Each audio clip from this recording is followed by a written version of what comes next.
What's up, everyone? Welcome to SIFTD's Best of E3 2019 Awards. It's been a long week.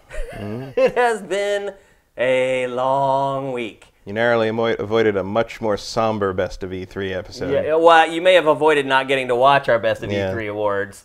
I'm not going to get into it too much on the show because I shot a Day 3 E3 diary yesterday. I just haven't had time to post it yet that explains everything. But I'm sure everyone knows by now that my car was stolen at E3. My wife and I ended up finding the car downtown later that night. I wouldn't say no harm, no foul because I probably lost about 6 years of my life throughout the course of that day. But a great result. I do want to thank Ed Boon on the show because Ed Boon, first he retweeted the fact that my car had been stolen and asked people to help. And then he said if anybody found the car, he would release one of the 2 remaining DLC characters for Mortal Kombat 11. And I can't even put into words how much I appreciate something. That's just insane that he would do that. Well, the worst thing is if anybody gone to look, like, it was like pretty close. They could have found it. We could have had that DLC character. Yeah, so that's... Look, this is none of my business because I have nothing to do with Mortal Kombat, and Ed is his own guy and he can do whatever he wants. But my personal opinion is he should not have to release the character. Everybody thinks just because it was found that he should release a character, but he was saying if you help find it, and nobody did. Like my wife and I just drove downtown and we found the car. So again, it's not really my place to say, but you know, people are like now all over him saying, "Oh, you should release a character." Like Matt said, the ironic part of it all is, and again, I appreciate everyone's help on Twitter to help find it. It was amazing. In fact, it's one of the best uses of Twitter I've ever seen in my life. But the truth is that if anyone had just taken 5 minutes and actually got in their car and drove around, they actually would have found it just like we did. I couldn't do that because I didn't have a car, and I had to wait for my wife to get off work so we could use her car to go look for it. But instead, people sat on the internet and just typed for 6 hours. Somebody could have gotten their car and in 5 minutes found the car. Which is understandable if you're not in L.A. Right, totally. But I'm assuming there were thousands of people in L.A. that were a part of that. So thanks to everybody who retweeted stuff and replied, and people were DMing me with like really awesome like tips on how to find my car. People were sending me links to Craigslist where people were putting parts up for cars like mine. It was just amazing. So I just want to thank everybody who helped in any way to do that, especially Ed Boon, Vin Zampella, Morgan Webb. A lot of people jumped in to help, and I really, really appreciate it. And I appreciate all you guys, too, because you were retweeting it. And it was, what a day. What a day. What a roller coaster of emotions just all day long. Lost a day of production of E3 stuff. I think you saw that yesterday. You got that avalanche of content from us. And all that stuff would have went up on Thursday if this hadn't happened, but you got it on Friday instead. There's still some more stuff coming from E3. I'm still working on my hit list piece. There's a big photo gallery coming from E3 and some other stuff. But thank you guys for your support during the show. You guys have been amazing. I want to thank our curators who did a bang-up job. First of all, Vincent is a freaking rock star. We had like 5 or 6 people that were supposed to help with curation, and like I jumped in the second day, and like it was like all Vincent. Some people did jump in. I want to mention Thish. He did a lot of curation. A couple other people helped out here and there. Burkall did some stuff, but mostly it was Vincent. And so Vincent, man, thank you very much. You did an amazing job. Getting ready for this show, I was using our E3 hub. And I just can't understand why anyone would use anything else. I just can't. It is freaking awesome. Like, you can get a good idea of the whole show using that. Like we were looking at genres. Like, you can see what genres were just completely absent from E3 2019 just using our hub and the sifting mechanics. It was a rough year for fighters. Fighters, driving games. We're going to get to all that. So, anyway, thanks to anyone who helped in any way during E3. It went great for us. I think it was a good show, and we're going to talk about general impressions first before we get into the awards. But just want to take a minute to thank everyone who helped with my car and with stuff on the site. I love you all, and I can't put into words how much I appreciate it. So let's talk about E3 2019, Matt. What are your overall impressions of the show? I would say just through anecdotal evidence on the internet that I was higher on the show than most. Seems like it, yes. Yeah. I thought it was an interesting transitional year, and by transitional I mean downward. I think if trends continue, we will look back on this year as the sort of beginning of the end. It was weirdly empty a lot of the time. The first day was really empty. First day was. Second, I mean, I will also give them credit. So the second day, they did something new. It was industry only from 9 to noon. And then they let the public in at noon, but they kept the show floor open till 7. 7. I appreciated that, actually. Which was like, I think that was probably, that was overall a really good move, because we got a lot of stuff done, what I was doing for my reason I was at the show. And it got done pretty easily. Mm-hmm. And then the public came in, and you could see everything kind of fill up as they came in. But you did have a thing where, I mean, literally, I was standing out front of the Bethesda booth when the public got let in, and previously you could kind of just sort of wander in and play Wolfenstein and Doom, however you wanted, and then 5 minutes later the lines were capped. Yeah. Because there's just so many people who, I mean, that's what they're there for, that's what they want to do, but like they still aren't quite at the ability to handle the number of people that are attending this in terms of the general public. And while I don't begrudge the people who want to come, I wonder, and we didn't really talk to general people, general admission people this year, at least I didn't. I wonder if the people who paid to come, again, are feeling like they got to do all the things they wanted to do. Because sometimes it was just like Thursday morning, they opened the doors to everybody at 9. There was no industry hours, because Thursday is sort of a lot of industry leaves Wednesday night. So Thursday is kind of the general public. Thursday was rocking. Thursday was pretty busy. Yeah. But like they opened the doors at 9, and by 9:08, the wait for Legend of Zelda was 4 hours. It was done. Yeah. And then by 9:15 they capped it for the day. Yep. And while I do question why someone would wait 4 hours to play a remake of a Game Boy game that comes out in 4 months, they probably wanted swag or thought they're going to get swag. I don't think they were giving anything out. They really They were. were giving stuff out for Pokemon, but I don't think they were giving anything out for Link's Adventure. I mean, let's be honest. That's why most people go there. Like, they go to get free stuff that they can try to flip on eBay later on. Like, I'm sure you saw the hubbub about, like, the Cyberpunk jackets and... Oh, yeah, the jacket thing was a big deal. And then, like, even some of the Cyberpunk developers and the PR people were tweeting, like, we're going to put, like, a similar jacket up for sale in our online store. Please do not pay $1,000 for these things. Yeah. It was, that was, I mean, also, like, CD You want to Projekt... see people get excited at E3? Act like you're going to give something away. Yeah, well, also, CD Projekt Red always has some of the best swag. Yep. They have for a long time. That was one of the coolest things on the floor. Was the Capcom's Ice dragons Dragon. are always one of the highlights of the floor. Yeah, Capcom's always has a corner of their booth where like here's your photo op, and like they always knock that one out of the park. Yeah. But I would say it built. It's really weird. I've never seen it this way. Usually it's really busy on the first day and it dwindles. This year it was dead on Tuesday, okay on Wednesday, and then Thursday was rocking. Like all the lines were like around the booths. See, I think you were gone most of Thursday. Yeah, so was my car. That stopped around the time you left. Oh, really? Like it was getting real sad. Wow, interesting. By mid-afternoon. Wow. I guess I'm glad I didn't go back in. Like the only booths that really stayed populated, like later on Thursday, that I saw was Nintendo and Fortnite. Because Fortnite's fun, as you're seeing right now. Yeah, Fortnite. I mean, Fortnite is so just awesome. Fortnite's just like I think Epic's smart because Fortnite was the first booth, even last year, to really embrace the idea that E3 is now just a bunch of selfie opportunities. Yeah. Yep.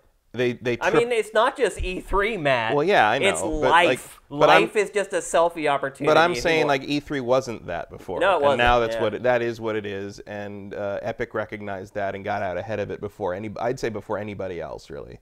At least in terms of dedicating it, but also because they don't need to show you Fortnite, really. Yeah, I mean, everyone knows it's a known commodity. They're just there because if Fortnite isn't at E3, it's sort of like, what the hell? And they're servicing fans. There's like giveaways and all that. And... No, there's always activity at the Fortnite booth, and you don't see a ton of reporting on it because it's not really news. Yeah. But like the Fortnite booth is like pretty much the most jumping place on the floor at this point.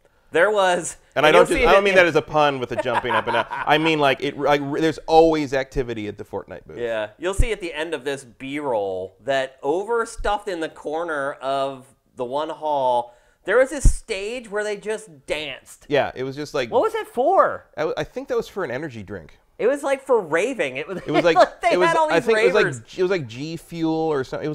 There was pictures of giant energy drink cans everywhere, so I think it was an energy drink. And then like it was either for that or booty shorts. Yeah, and their booth was always mobbed because they were always giving stuff away. Yeah, there were T-shirts and I think there were like tumblers, and there was always some kind of thing they were tossing out to the crowd. It was like the old E3. It was happening there. Like I went back a few times to grab like footage and like took a photo of it. Like it's crazy what was going on. The other thing, like one of the things I enjoyed the most were things that are not going to be on this best of list because they're retro stuff. Right. The retro stuff was here in force because good, there's a lot more room on the floor without Sony there. Arcade 1UP had a fantastic booth with all these like little arcade games with like various classic ones, and then they announced obviously their collections. They had the giant oversized Marvel Superheroes cabinet, which was very hard to play because trying to do a 3-button combo with that, you have to use your whole arm to hit all 3 buttons because they're huge. But they have like the Marvel arcade, which has X-Men, Children of the Atom, Marvel Superheroes, and the old Punisher game by Capcom, which is an underrated beat-em-up classic, which is great. And then they had Star Wars, Empire Strikes Back, Return of the Jedi, the old arcade games with the old, that yoke controller. Yeah. I'm actually very seriously considering getting that because that I have like versions of all those games on Saturn and Dreamcast and stuff, but. And like the Star Wars games are in the Rogue Squadron games on GameCube, but those games don't play right without that controller. Yeah, it's true. And like I'm really seriously considering that. So that was great. And you're right. The retro was strong in the show in general. The Sega Genesis Mini they had there. Everyone's freaking out about that. They had a giant Genesis controller you could mess with. Like that was cool. That seems to be the retro trick now, is like just to make a giant controller out of something. Yeah. Konami even announced a TurboGrafx PC Engine Mini, which is something I never thought would happen. They haven't really announced many games for that yet, but like that's a cool thing. Like it's catching on. I'm glad the PlayStation Classic didn't kill that trend. Yeah, I was worried about that. It definitely could have. So you were talking earlier about here it is. This is the stage. The booth. Yeah.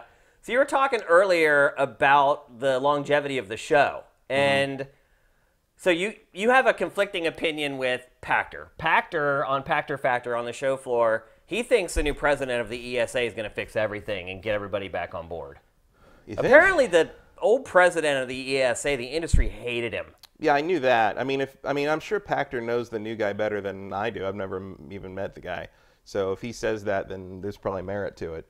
But what I saw this year was like. I mean, partly it's also just like it's a different generation there now. Yeah. There's multiple times I looked around and I was literally the oldest person in I shot. Oh, that happened like the whole time I was there. I mean, everyone there was from like 18 to 23, probably. They all have their phones up recording their walkthrough. With their selfie There's a stick. point at which you're like, I guess you're gonna get like 3 or 4 views each on this because everyone put one of those up. Yeah.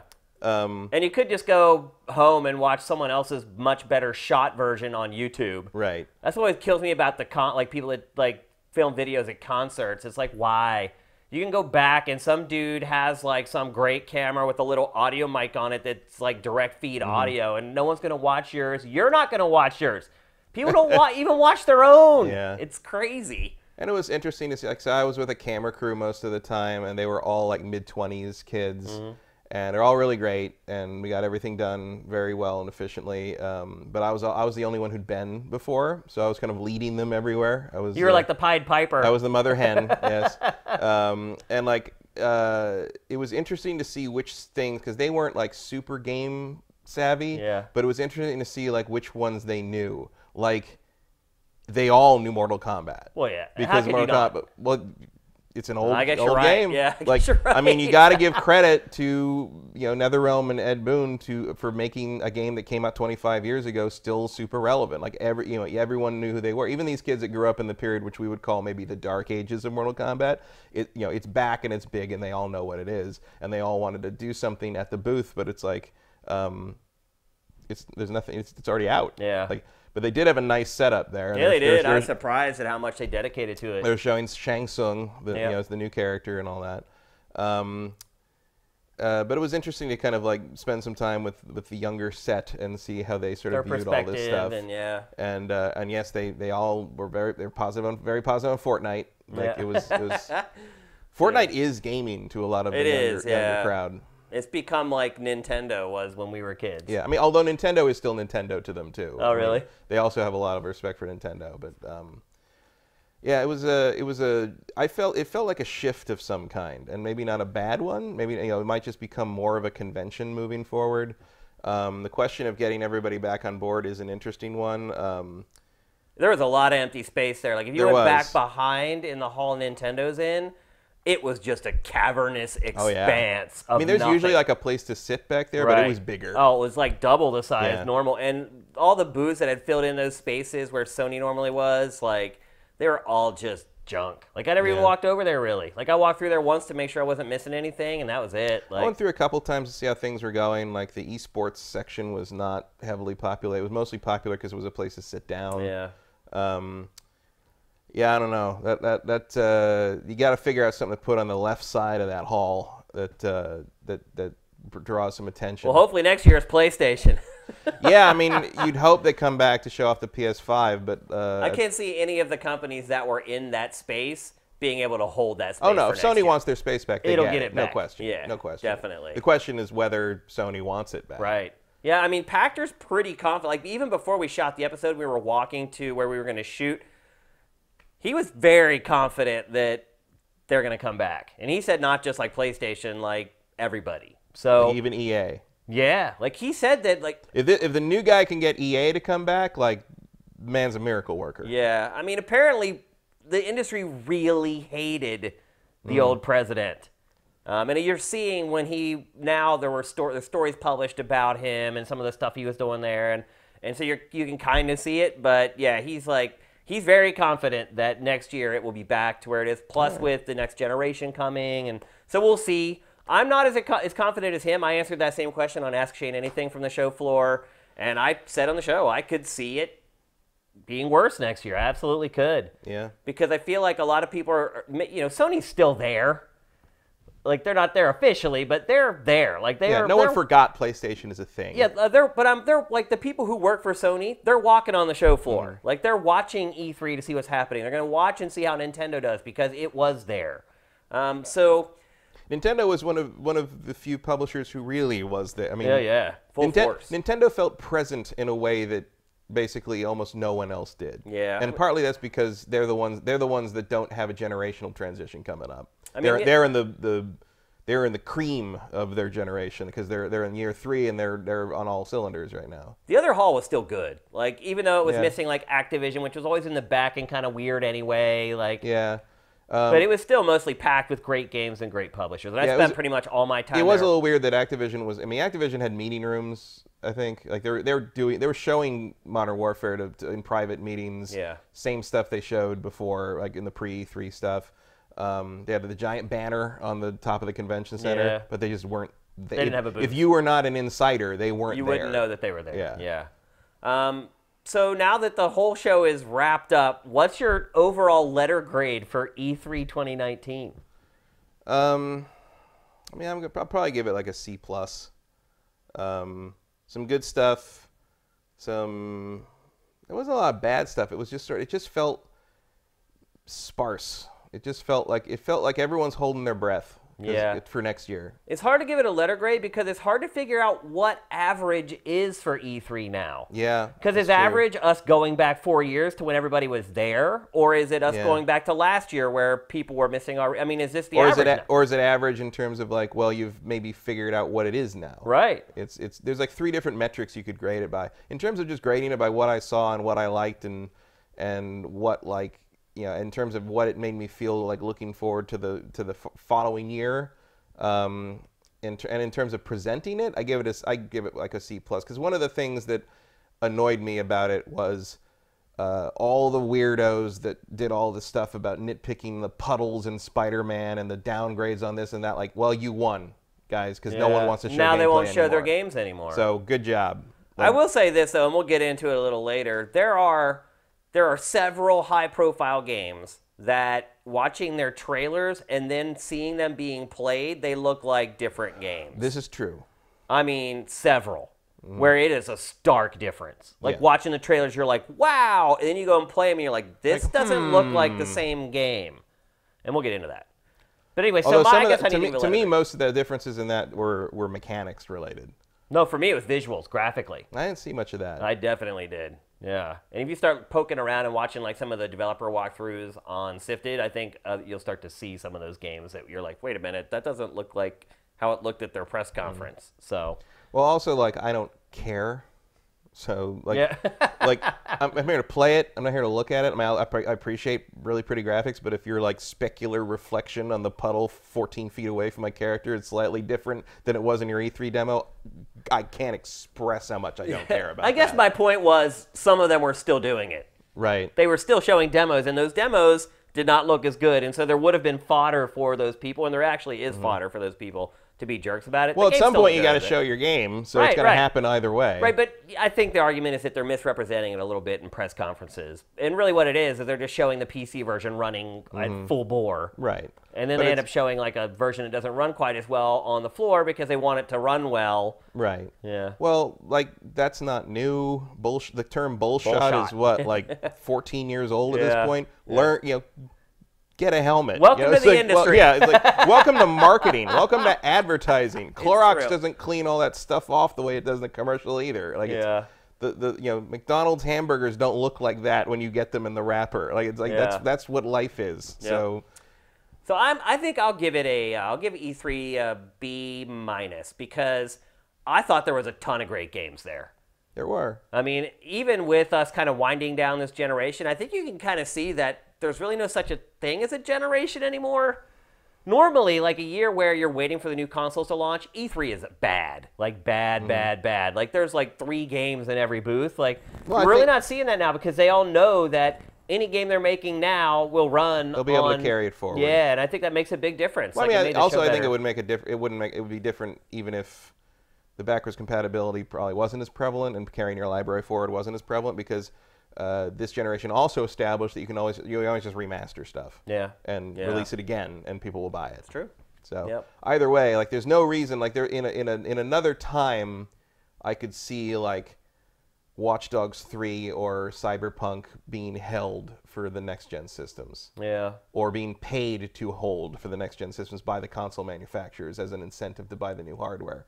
But I feel like that is not the attitude this time around. It's a softer approach to upgrading your hardware. It's more like, hey, this is the next thing, and everything you have will be better if you have it. But if you don't have it, you can still be part of it. You can still be with us. You can, there's an interesting move, and I'm curious to see how it will impact sales. And we obviously we can't really guess about that till we know some pricing, but like.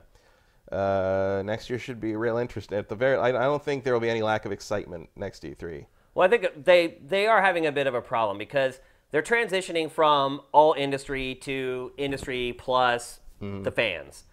And the fans are who went to E3 this year. First of all, it was down this year from last year. The attendance was down. Not that much, like a couple thousand or whatever. It was still 60,000 people. Yeah. I mean, but so after they all go to this one, though, and maybe they're not as impressed with it, then maybe they don't come back next year. I do think they managed the crowds much better this time. Yeah, I'd agree with that. Security was very tight, because it has to be these days. I think I had to show my ID 3 separate times before I got in the building the first day. There are dogs everywhere.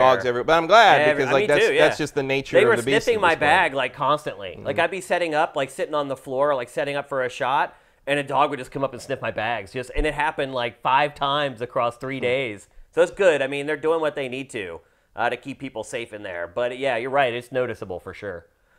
So anyway. I mean, there was a time when you could have brought an elephant in this show. Yeah, anything. They never searched your bags. They didn't even search your bags. Like, you just walk in with whatever. They didn't even look. So anyway, there's our general impressions of E3. If you're someone who just watches our streams and you're not a member of SIFTD and you're not on our Patreon, you probably missed, you're probably wondering, like, hey, why aren't they talking about more stuff? Well, we've already talked about all that. We did analysis of every press conference already. So if you want to check out that stuff. Also, I don't think it's going to come up much in our categories here, but I think one of the best looking booths on the floor was Borderlands 3. Oh, amazing. Borderlands 3 was just... I couldn't stop looking at it every time I walked past it. It was beautiful. And it's great, too, because it's like if you walked in the one hall, it may have been like the first thing you saw at E3. And it was for me personally. Yeah. I walked in, and boom, there it was. I was like, dang, like 2K here in full force. That is one thing I noticed. 2K stepped it up this year compared to what it usually does. So that's good to see, because usually 2K is like a bit player at E3. But yeah, you're seeing that right now. Statues were amazing. The screens were like freaking ridiculous.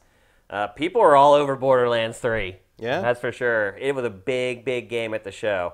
I heard lots of people talking about it, and everyone talking about trying to get swag and blah, blah, blah. So there you go. There's our general impressions of E3 2019. The other game that my younger companions in the camera crew were super excited about, Dragon Ball Z Kakarot.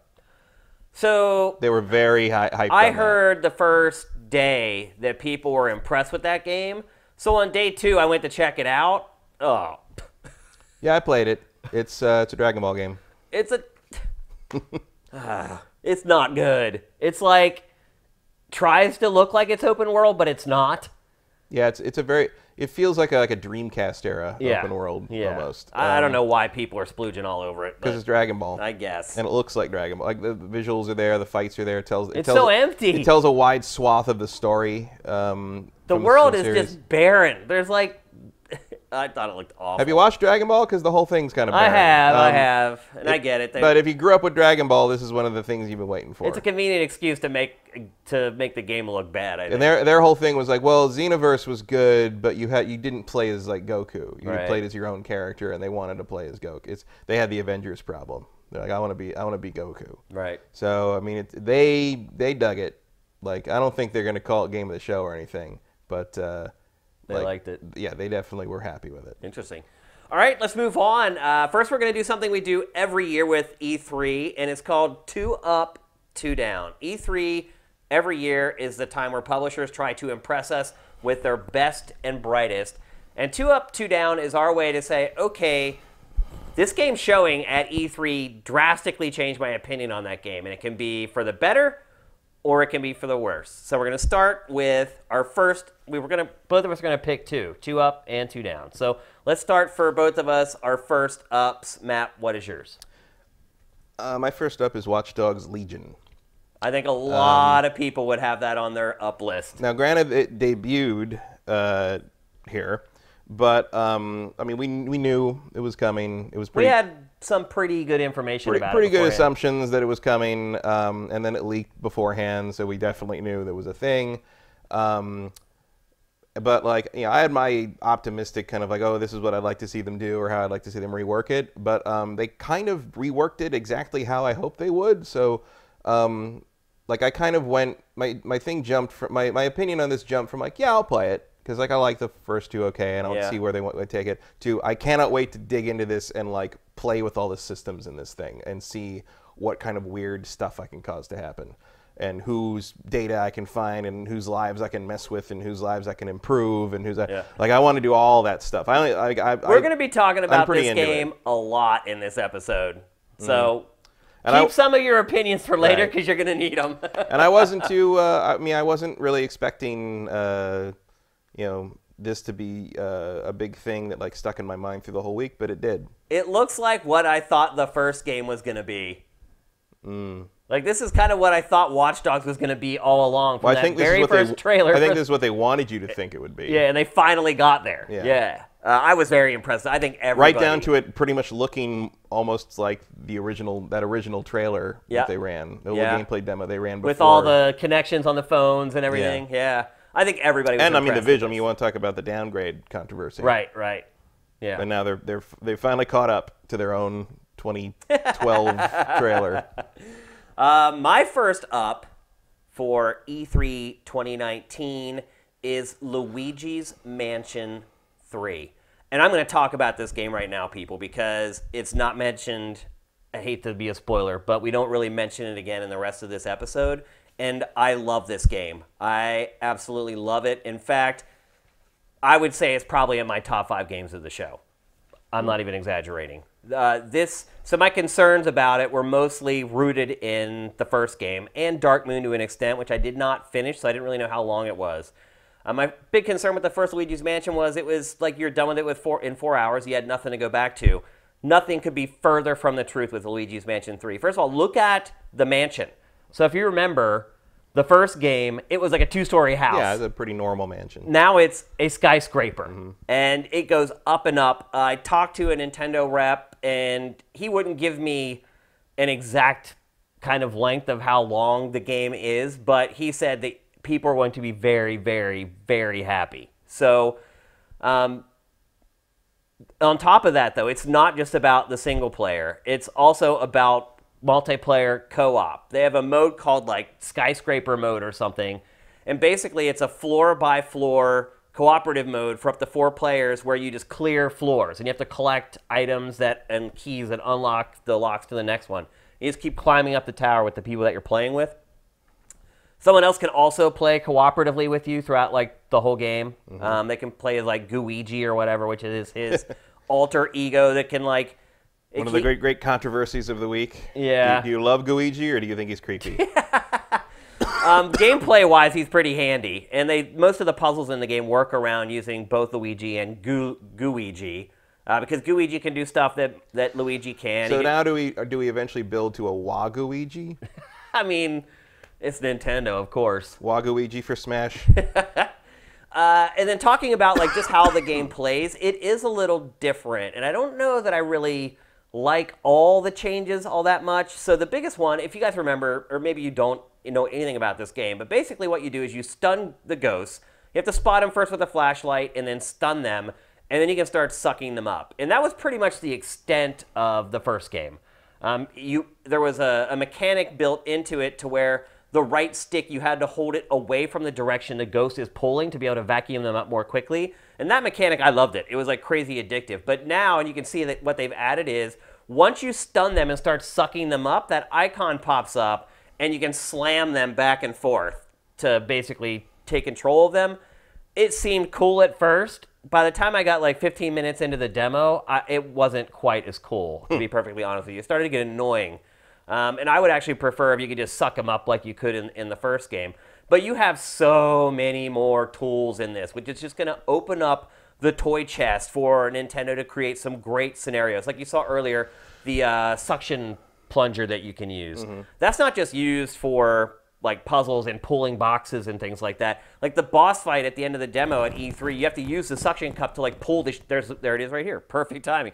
You have to use it to pull the shield off of the boss so that you can attack the boss. So it's tied into the combat and other elements of the game. It's not just like, hey, grab that box and move it to like get it somewhere to solve a puzzle or whatever. The game is gorgeous. I mean, you can see that just by watching the B-roll that we have. It is beautiful. And it does cheat because it does not have to render gigantic outdoor areas with stretching vistas. It's very self-control, which allows for the game to have a ton of detail, great lighting, great fogging. I mean, honestly, I almost considered this as like the best graphics of E3 2019. I'm not kidding. This game blew me away, people. I really, really liked Luigi's Mansion 3.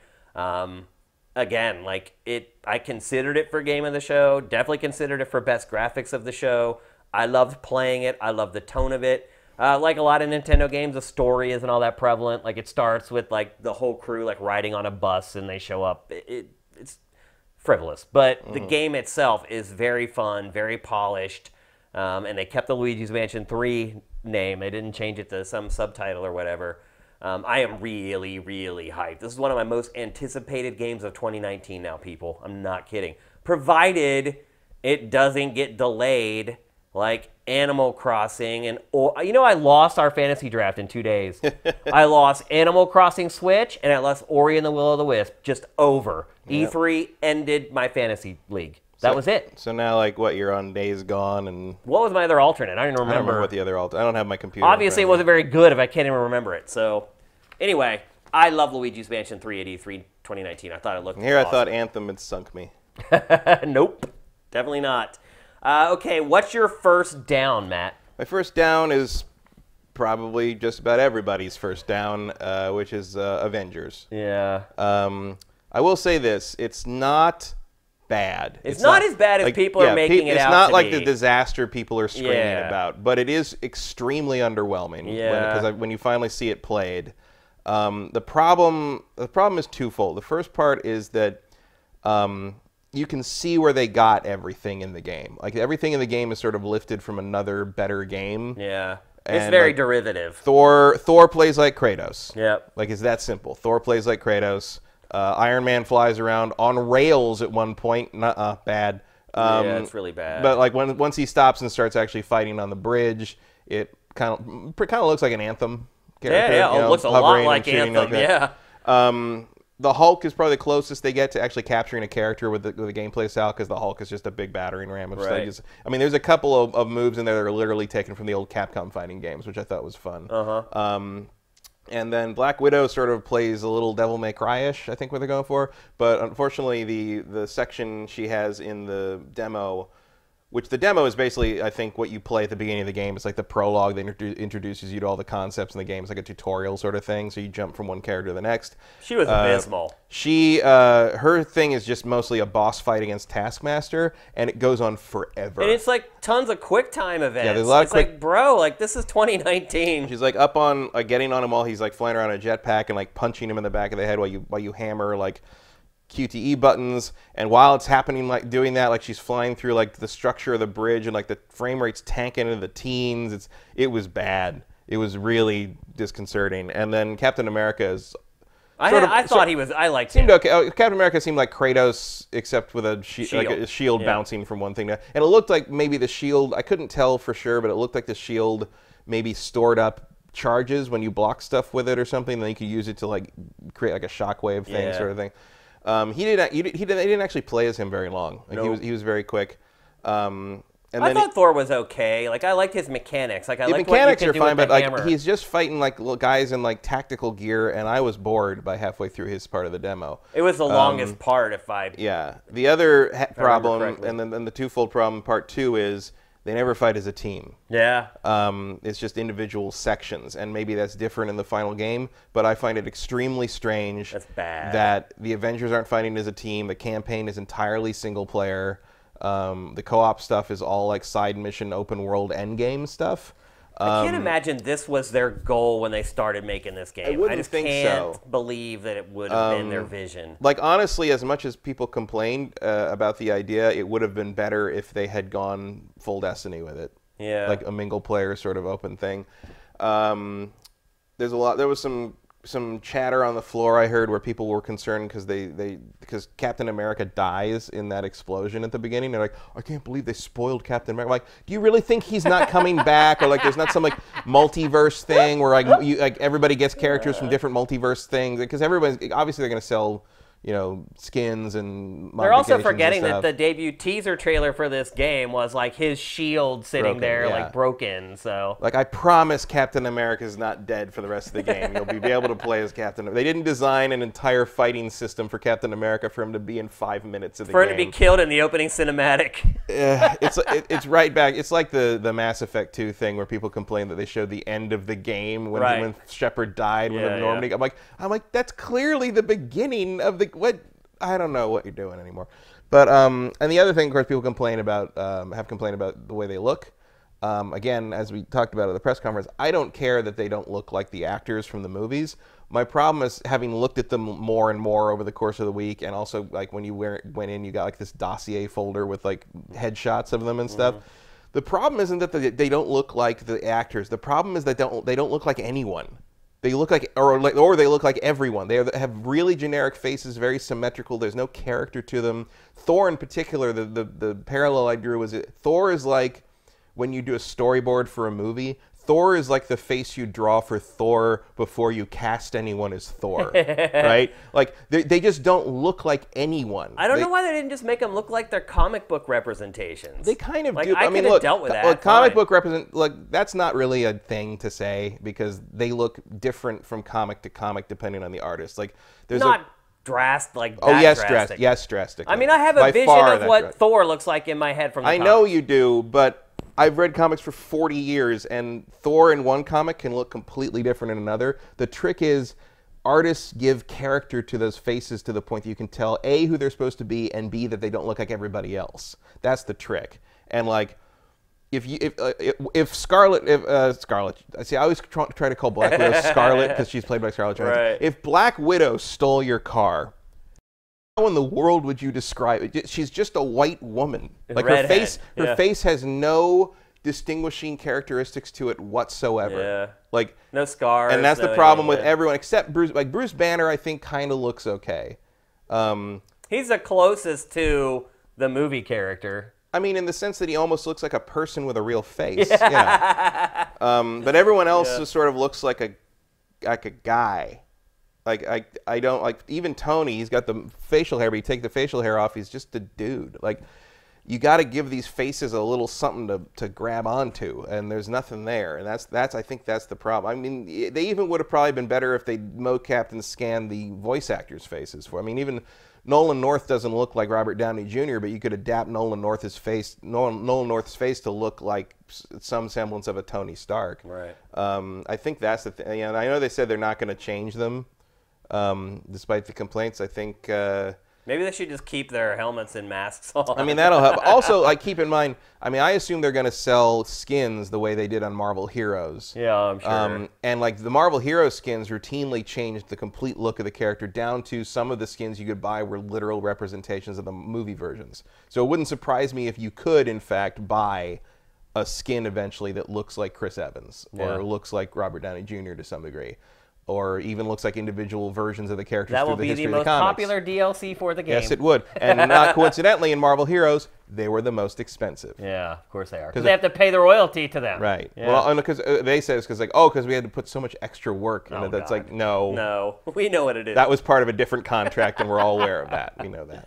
All right, my first down, and this may surprise some people, is Pokemon Sword and Shield. I don't think that surprised anybody who's been on the internet for the last few days. Really? Oh, I mean, that's the thing. I've been out of touch with the internet the Pokemon for Reddit, the last 4 days. The Pokemon subreddit was just a toxic swamp of horrors. Really? What are they upset about? Because every day they'd announce something that was not in the game. That like, first it was it's not a full national Pokedex. People lost their minds. I did see that. Then it was there's no Z moves or Mega Evolutions in the game. I am not going to miss Z moves. I have to admit. Yeah, I don't really. Mega Evolutions, I did like the designs, but it's like also that's a lot of character models you don't have to make now. Also, there's a bunch of people that are like convinced that the National Pokedex and the Mega Evolutions could show up later. As DLC? As DLC or as the inevitable Ultra versions or whatever. Right. Because you'll complain about it, but you'll buy it. Yeah, you're right. That. Yeah. None of that stuff like tremendously bothers me. I am not a hardcore enough Pokemon fan for that to dampen my spirits on this. I really like what they're showing on this game. The open world stuff, the being able to see the Pokemon before you fight them, all that's like it looks exactly like pretty close to what I was hoping like a console Pokemon would be. So I'm still just fine excited about Pokemon Sword and Shield, but it wasn't like a big up or down thing for me, so it's not part of my listing here. Yeah, my big complaints, and part of it is what I talked about before E3, which was, you know what, I just played one of these, so when I started playing the demo for this, I just got disinterested pretty quickly. My other big complaint about it is that it just doesn't look very good. Like, when you see it with your own two eyes, like, it's very empty. Like, the world is just like a big field with like a couple shrubs here and there. Like, it looks like my first open world game in a lot of ways. I think it will be for a lot of people. Yeah, I mean, like, from a developing perspective. It looks like an open world game where the developer's like, here's our first open world game, and this is how close we got. I just didn't find it very attractive visually. It looked like an older game. It almost looked like a remaster or something of an older game. Of the Pokemon game we should have got back in like the GameCube era or something. Mean, the Switch is not a current gen system hardware-wise, so it's that's somewhat understandable. I do think it looks better than Shenmue 3. Oh boy. Oh boy. I have decided that the way I'm thinking about Shenmue 3 is it's a remaster of a hypothetical 2004 game. Like, if they'd actually made Shenmue 3 back in the day, that's what this Shenmue 3... It's a remaster of a 15-year-old I've been trying to tell people ever since that thing was announced and the whole viral thing of people freaking out over Shenmue. I was like, don't get too excited, folks. My expectations, I feel, have been right where they need to be for that game. And I'm a backer. You know, I back the thing. I know Shenmue. I'm a big fan of Shenmue, but like, it sure is Shenmue. Yes, it is. And look, I don't think Pokemon Sword and Shield looks bad or anything. I just, when I actually had to play it on the show floor, it didn't take long before I was like, I get it. I don't really need to play this anymore. In fact, like I kind of finished my demo earlier than like I needed to because I was like in a battle and I'm like, I know how this is gonna play out. But I did that on Dragon Ball. Yeah. I was like, I'm just gonna go fight the guy. Yeah, it's not like I saw it and it's like this terrible game and no one should buy it and Poke fans should like return their pre-order or whatever. I just don't. I honestly think that Let's Go looks better than this game graphically. Because they did kind of keep it tighter and they didn't worry about stretching out the vistas so much that everything looks a lot more populated. And it looks a lot more like Pokemon than this game does. Like, this game to me doesn't, other than like seeing like the Poke Center and like the iconic buildings, like it doesn't really look like a Pokemon game to me. Like the way the world has been like constructed and stuff, like, I don't know. I'm sure I'll get it and I'll play it for 500 hours or whatever when it comes out, but having just kind of finished Let's Go and spent probably 70 hours on that, I just wasn't that enthused to play it at E3, and the game did nothing to kind of change my opinion on it to make me want to play it. All right, let's get back to the good stuff. What's your next up, Matt? My next up is Psychonauts 2. Yeah. Buried at the show in a lot of ways, but... Yeah, off to the side. Yeah. You know, you wouldn't even... I almost missed it. Because it looked almost like it was off. It was kind of off where all the weird little side things were. Yeah, unfortunately, they got stuffed in there with all the stuff that people really don't care about. Yeah, but they had it there. They were playing it, you know, for a demo, for a full like half-hour long demo. Yeah. Pretty much of the opening of the game, first half hour of the game. Like I gotta say, like I'm a backer on this as well. Like I love Psychonauts, so I was obviously, you know, I'm in, but like. It took, I think, watching this demo to make me be like, oh, they got it again. Oh, they nailed did it again. Yeah, like absolutely. they nailed it because you don't know if is the art style going to translate to modern tech? Are they going to be able to come up with like the same kind of like mind twisting stuff that was in the first? Yes, they did. They absolutely did. It's got that balance of like fantastical and sort of like disgusting. Yeah. Like you know, it's way to describe it. There's like it's like you've got these really cool shots of these you know, like this shot with the cubicles. Like it starts as the brain logo, and like it starts panning over the brain, and slowly the folds of the brain become the endless cubicle setup. And like there's just imagination on display in every shot of this game. Tim Schafer, man. And it just keeps going and going. The characters are exactly who they used to be. Like the progression is very obvious, and all the voices are back. Everything's right. Like this is how you do it. This is how you do a sequel 15 years later, folks. You just pick it up like it happens 2 days after the end of the first game. Yeah. Like the thing is, there's no way to know it wasn't made 2 days after the end of the first game, except for the fact that it looks so much better. I hope there's a market for it because 3D platformers have not fared well over the last half decade or so. But this is so good. I mean, it sometimes it's like watching a stop motion animated movie sometimes. Like especially the environments. Like the characters are not as detailed, but the environments are so like well realized, and the teeth look so real, and like it's little like gross because you're in the mouth. The game is a little gross. Oh yeah, I guess, but it's like you need this. It's supposed to be like you're in a brain. There's a little. There's a lot. The sound effects are very squishy in places. Like it's they're nailing it. It makes an impact. That's one thing I'll say. Like I watched a lot of demos over the last 4 or 5 days, and that's one that I remember. Mm-hmm. Like, as it affecting my mood at the show. Like, a lot of times you just get kind of in the zone at E3, and it's just, you just turn into this sponge of just sucking in interactive entertainment.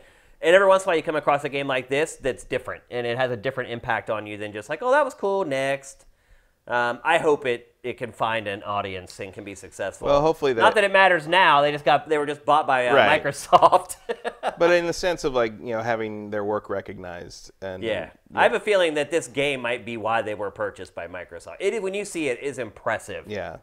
Without a doubt. So I could see Microsoft seeing this and being like, we need that in our stable. Yeah. And it might also have tied into at the press conference they announced that, like Tim basically came out and was like, you want us to make Halo or what? And they're like, no, just keep doing what you're doing. And it's just like, oh, okay, we can do that. It's like, yeah, like absolutely. Like there's no other reason to buy that company than to have them keep doing what they're doing. Yeah.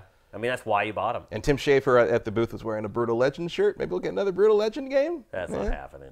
I think if you made, I think he's just twisting the knife. I think if you made a Brutal Legend game that was like played like an action adventure game and wasn't like a weird real-time strategy bait and switch, I think you'd have a hit on your hands. Yeah. I mean, maybe Jack Black isn't the draw he once was. He's definitely not. But I would play a Brutal Legend that had more in common with Psychonauts than Me too. Brutal Legend. Oh yeah, absolutely.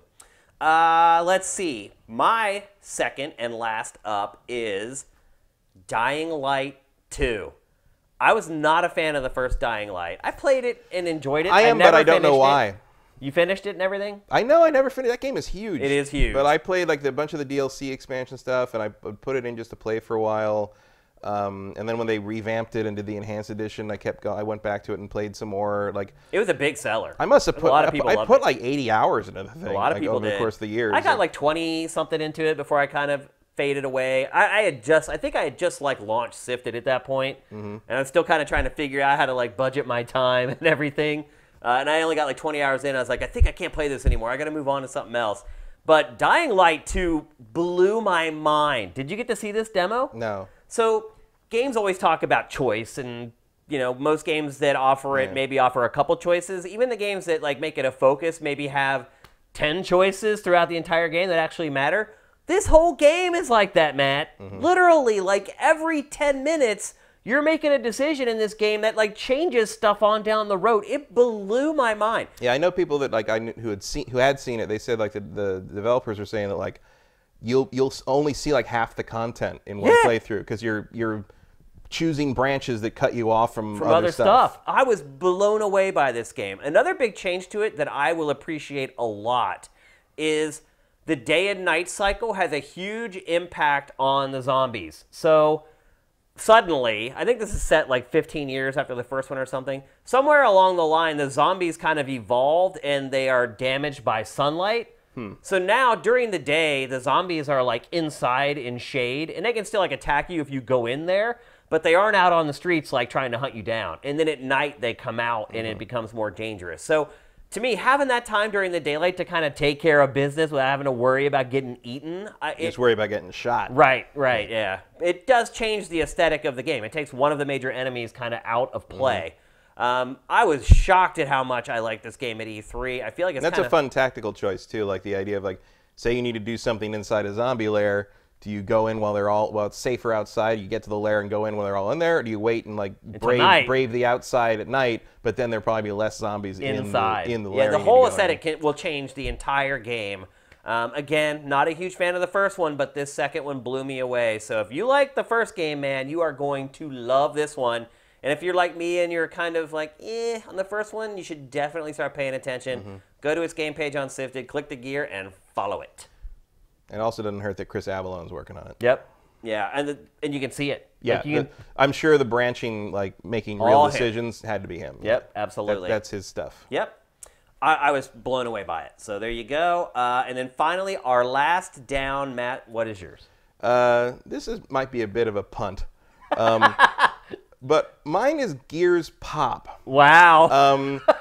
I'm surprised you couldn't come up with something else. Well, mainly because like your watchword for these up-down things are big moves, big swings from whatever. Yeah. And I went from like, having seen this and be like, all right, well I'm not into cute. Funko Pops, but it's cute. I'm interested to see what they do with that. Like I might play if it's like a kind of a Lego style take on Gears of War, that might be fun. And then it turned out to be like this trash awful mobile game. and it just went from like, I'll keep it, like gone, like off radar, done, never gonna look at it again. Yeah. Like it was it's not the most exciting pick, I understand, but it is the most true to the concept of up-down. It is, absolutely. Other ones would have been like probably Shenmue 3. Yeah. I mean, I'm not. Shenmue was right on the fringe for me. I'm not looking forward to Shenmue 3, but like it's definitely turning out to be exactly what I was expecting it to be. Right. See, that's why I didn't include it because my expectations for it were already so low. Right. And I mean, you are still looking at a game that's probably they're probably getting like with the Kickstarter plus like the extra funding, you're probably looking at something in the 10 to 16 million budget range. Yeah. And don't forget that the original Shenmue was the most expensive game ever made at the time. This is a yeah. very different way of making Shenmue. It's basically like, for that amount of money now, you can make what was the most expensive game in 1999. Right. You know, like that's where you are now. Yeah, it's true. So, and then the worst part of a big disappointment on Shenmue 3 actually was that someone asked Yu Suzuki how far into the story this game gets, and he said 40%. What? Because you remember that Shenmue was originally supposed to be 16 chapters. Which, and like how insane is that? Right. Well, it was very ambitious. The first game was 1 chapter. The second game, I think, was 2 or 3. And then so this one, apparently, everyone was expecting this to be the conclusion, but it seems like Suzuki thinks he's going to get 2-3 more games out of this thing. Good luck. Good luck with that. So anyone hoping for closure on Shenmue 3, apparently we're not getting that. Because he's got to hope that all those backers come back. And if this game is a piece of crap, who's going to invest in the next one? I feel like it takes 20 years to build up that kind of fervor for it. And like if this turns out to be just... It can all be squashed. It could all go away. Yep. And good luck finding someone else to invest in that. It's I don't know. Like, so yeah. But Gears Pop was just the one that was like, I was like, oh, okay. I mean, look, I'm not going to dismiss it. The core of what 2 Up, 2 Down is. It's probably the #1 pick for the whole show. Yeah, it was definitely the widest drop. Yeah, like, definitely. Yeah. From kind of like mild interest to gone. Yeah, to no interest at all. Yep. And then my final down, and this might surprise some people, it's The Outer Worlds. Did you get to check this out? No. Where was that? It was over at Microsoft. Okay, I didn't spend a ton of time in Microsoft. Yeah, well, for good reason, because it sucked. Oh. And not the game, like Microsoft's like whole thing over there. Like I hate how they have that whole thing set up. But you can, there's demos up online you can watch of it being played. I played Gears, and I watched someone play Battletoads, and that was about it. And then that was a smart move with Battletoads. Then I had to get somewhere else. Yeah. So. Look, I don't think this game is going to be terrible, but watching the demo of this game, this is one of those games that looks way better in a trailer than it does being played. Obsidian. You can see, you watch this game being played, you can see Obsidian all over it. It is, the movement is really slow. Like, you literally, like, the movement around the world feels like you're slow walking intentionally. And just, like, there were, like, glitches in the demo from E3. Like, there was, like, parts of entire buildings, like, popping into view. Like, the animations for when you run, like, you know, where your hands are on camera, it's like this loop that just repeats over and over and over again. And you have the gun, it just repeats the loop over and over. You can see corners are being cut on the game. You can see there's problems with it right now. We know the track record with Obsidian and its games. They come out, they're a piece of junk. Eventually, they patch them into something good. It just looks like this game is headed for the same trajectory as all of its other games, in all honesty. Like, seeing the world and kind of the plot in motion wasn't encouraging or exciting. It's kind of drab. It doesn't have VATS, but it does have basically a ripoff of VATS where you can target specific body parts like their knees, and you can go through the perk tree to improve like that very specific ability. So like you can maim enemies like that. To me, that was one of the cooler parts of it. But again, not that much different than VATS.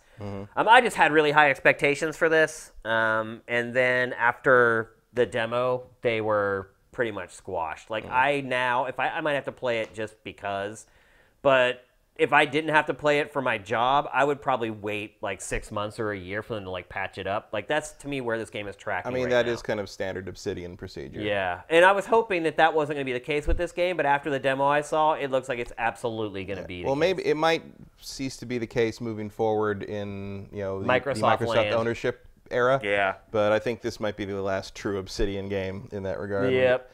I mean, I'm just hoping it's more New Vegas than Alpha Protocol. Yeah. Let's put it that way. Yeah, I mean, it is. I can tell you that right now. It is absolutely. I mean, it's like a sci-fi. I guess Fallout is kind of sci-fi, but this is like a far-flung sci-fi Fallout, basically. This is Obsidian just trying to make a Fallout game without getting sued. It's the best way I could put it. So yeah, I was disappointed in this game, and as you just saw there in the B-roll, it is coming this year. So seeing stuff like that in an E3 demo when the game's coming out within the next 5 or 6 months is not very encouraging. So there you go. That's 2 up, 2 down for E3 2019, and it's time to get into our awards. We're going to kick things off with the best debut at E3 2019, and we both picked the same game, and that was Watch Dogs Legion. Yeah. I mean, look, this game is a game of the show candidate. Yeah. It is. I mean, it plays as well as it looked to you folks at home, I guess is the best way I can put it.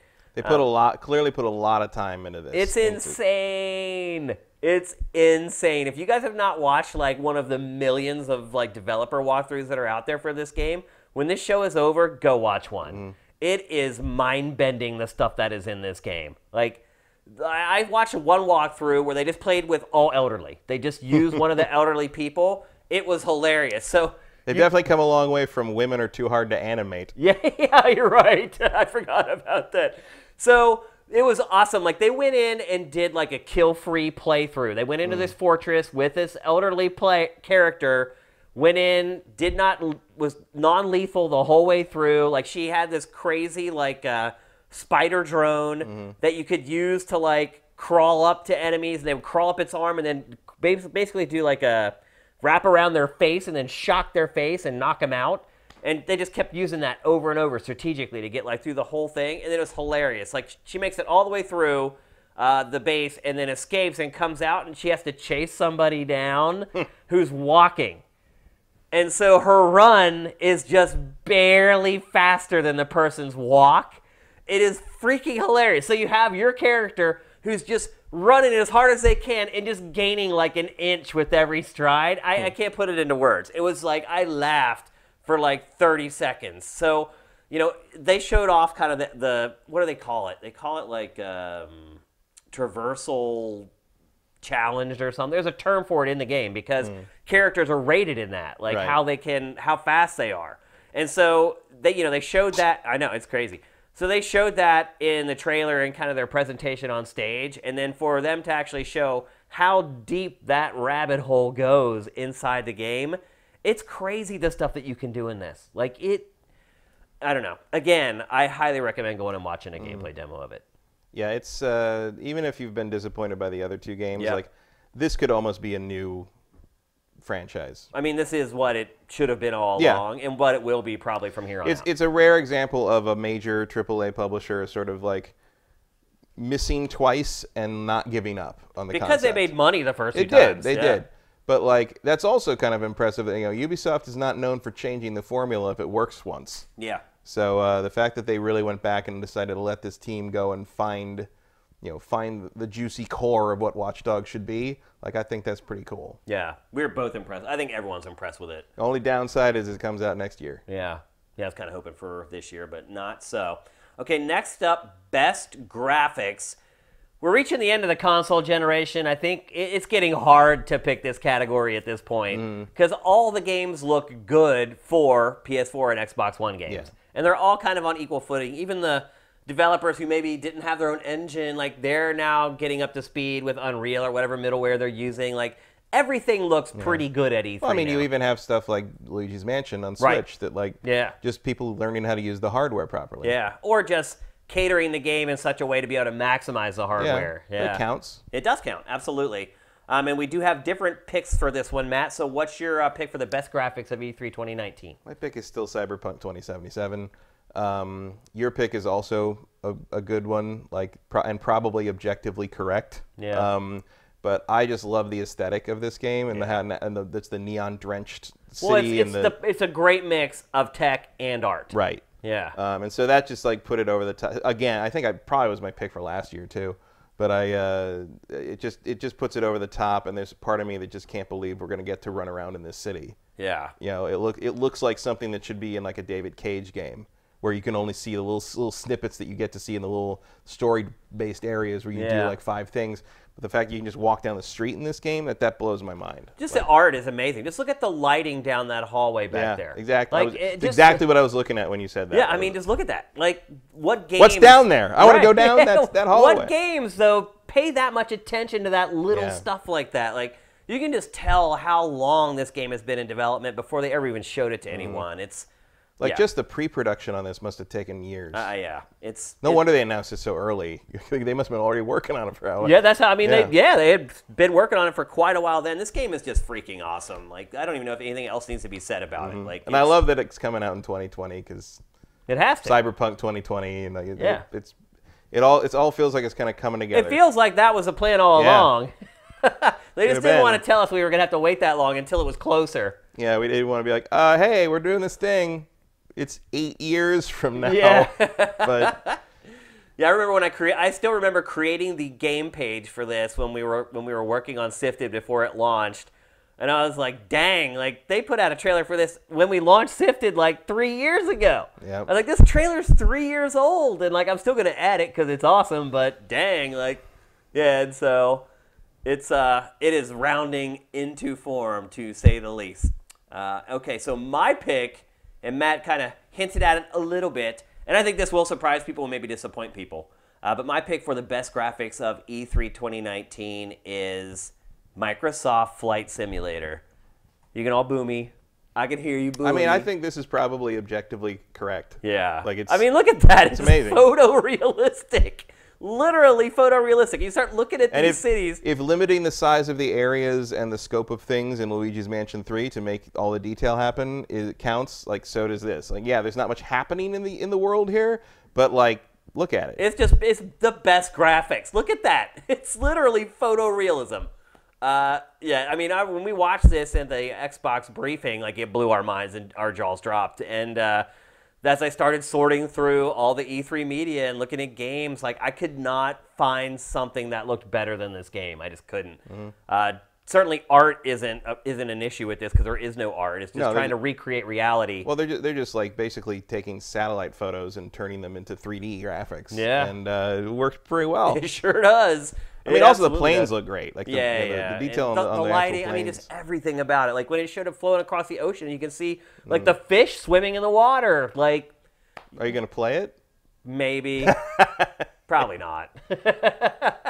Not gonna run your own airline. Yeah, but this isn't best playing game of E3 2019. It's the best looking, and to me, this was the best looking game there. So, and I think this might be a glimpse. Sometimes I've picked the best graphics for like NBA 2K. I'm never gonna play it, but it sure looks nice. Yeah, and I think that might be a glimpse at what we're gonna see with Scarlet and PlayStation 5. Yeah, I think that's what Microsoft wants you to think about. I think that little clip that they put in of Halo Infinite in the Scarlet trailer is also representative of how Halo is going to look on Scarlet. So there you go. Best graphics. We have 16 categories, by the way. I should have said that before we got into these. We added one, I think, and removed two from last year. A couple genres that there just weren't any choices for. Next up, best first-person shooter. Matt, what's your pick? My pick is Doom Eternal. Speaking of a genre that was like almost completely missing from E3, how is it that there were like no first-person shooters at an E3? Wasn't a lot. I mean, there was this, Wolfenstein, Borderlands 3. But I consider Borderlands more like a RPG, I guess, than shooter. I would never call. I mean, I know it has that RPG almost. It's a shooter. Yeah. I mean, that's what you're doing almost all the time. And I mean, I guess technically Modern Warfare, but it wasn't on really the floor. Yeah, I didn't consider Modern Warfare for any of this. No. Well, especially because they weren't showing new stuff. It was just the same demo they showed before in the May, like, whatever you call that was. Their preview. Also, like, I don't think it was more interesting than Doom, because Doom just, like, I just want to play this. Like, I'm very impatient for this game to come out. Did you play it on the floor? Briefly. But, like... Most exciting demo I played at the show. Yeah, I mean, it's just Doom 2016, but more. Yeah, and I'm okay with that. And bigger, and like that's exactly what it should be. And it's like, I'm from the old shooter era where like it started with Wolfenstein and Doom, and to me this is pretty much what shooters should be. Like multiplayer, like military shooters are still kind of newfangled. Blowing demons up in a single player campaign is sort of that's a shooter. That's a shooter. So yeah, I'm very excited about this. The demo at E3 was great. Yeah, I walked out and my heart was pounding when I finished. And I'm never gonna get tired of that one kill where you break the demon's arm and then shove his broken arm into his head. Like great. Yeah, and there's just tons of imagination on display here. Like even as sort of like, cliche 90s edgelord as Doom's kind of, the Doom heavy metal cover thing is. Like they're doing new stuff with it. They're putting their own spin on it. It looks amazing. And like it's a beautiful kind of mix of things you recognize from the old games and things you never would have thought of if they hadn't put it here, and it's great. Graphics engine still screams like a banshee. Still too. Just like rock solid, like butter. Yeah, like and it does look better than the 2016 game too. It definitely does. And that was no slouch. No, definitely not. I'm curious to see if they can cram this one on the Switch. No. Well, I mean, they crammed the first one on Switch, but not really. I mean, it. Yeah, I mean, it was like compromised in a lot of ways. Yeah, but. Definitely.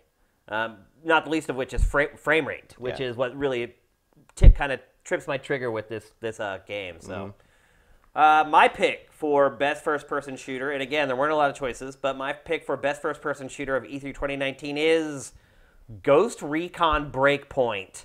You're probably like, wait a minute, Shane, that's a third-person shooter. It's actually not. You can play the whole game in first person if you want to.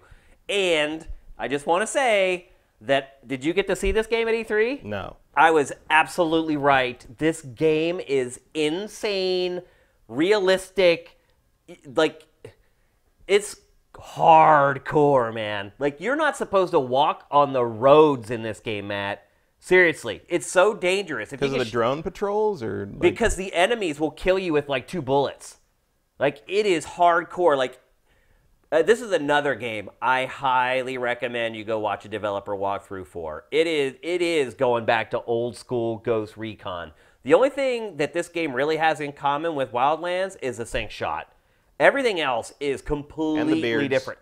And the what? And the beards. And the beards, yeah. Any operator has to have a beard. Yeah, the epic operator beard is sort of a requirement, I guess. I was blown away by the developer walkthrough that I watched of this game. And it was him and 3 journalists playing together.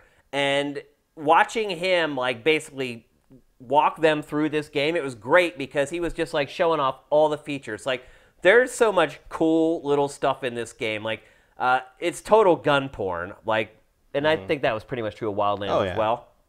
And I don't even know if Wildlands... I mean, you could customize pieces of the guns in Wildlands I didn't even know were pieces of guns. Pieces of guns, yeah. This one's still like that. But the cool part about it is everything in this game is so realistic. So say you're in a menu and you want to put a silencer on your gun and you select it from the radio menu. When it drops away, you pull the silencer out of your bag and screw it onto your gun. Like, the whole game is crazy, realistic, aggro like that. Now, this is one of the games that I would say that seeing it being played, it doesn't look as good as the marketing does. Like the mud and stuff, like when you cover yourself with mud, the demo that I saw, it does not look as good as kind of what they showed in the initial trailer and things like that. But this game, it's Ghost Recon, man. Like, it is exactly what I was hoping for from the franchise. It is an absolute 180 turn in tone and a shift in tone for the franchise.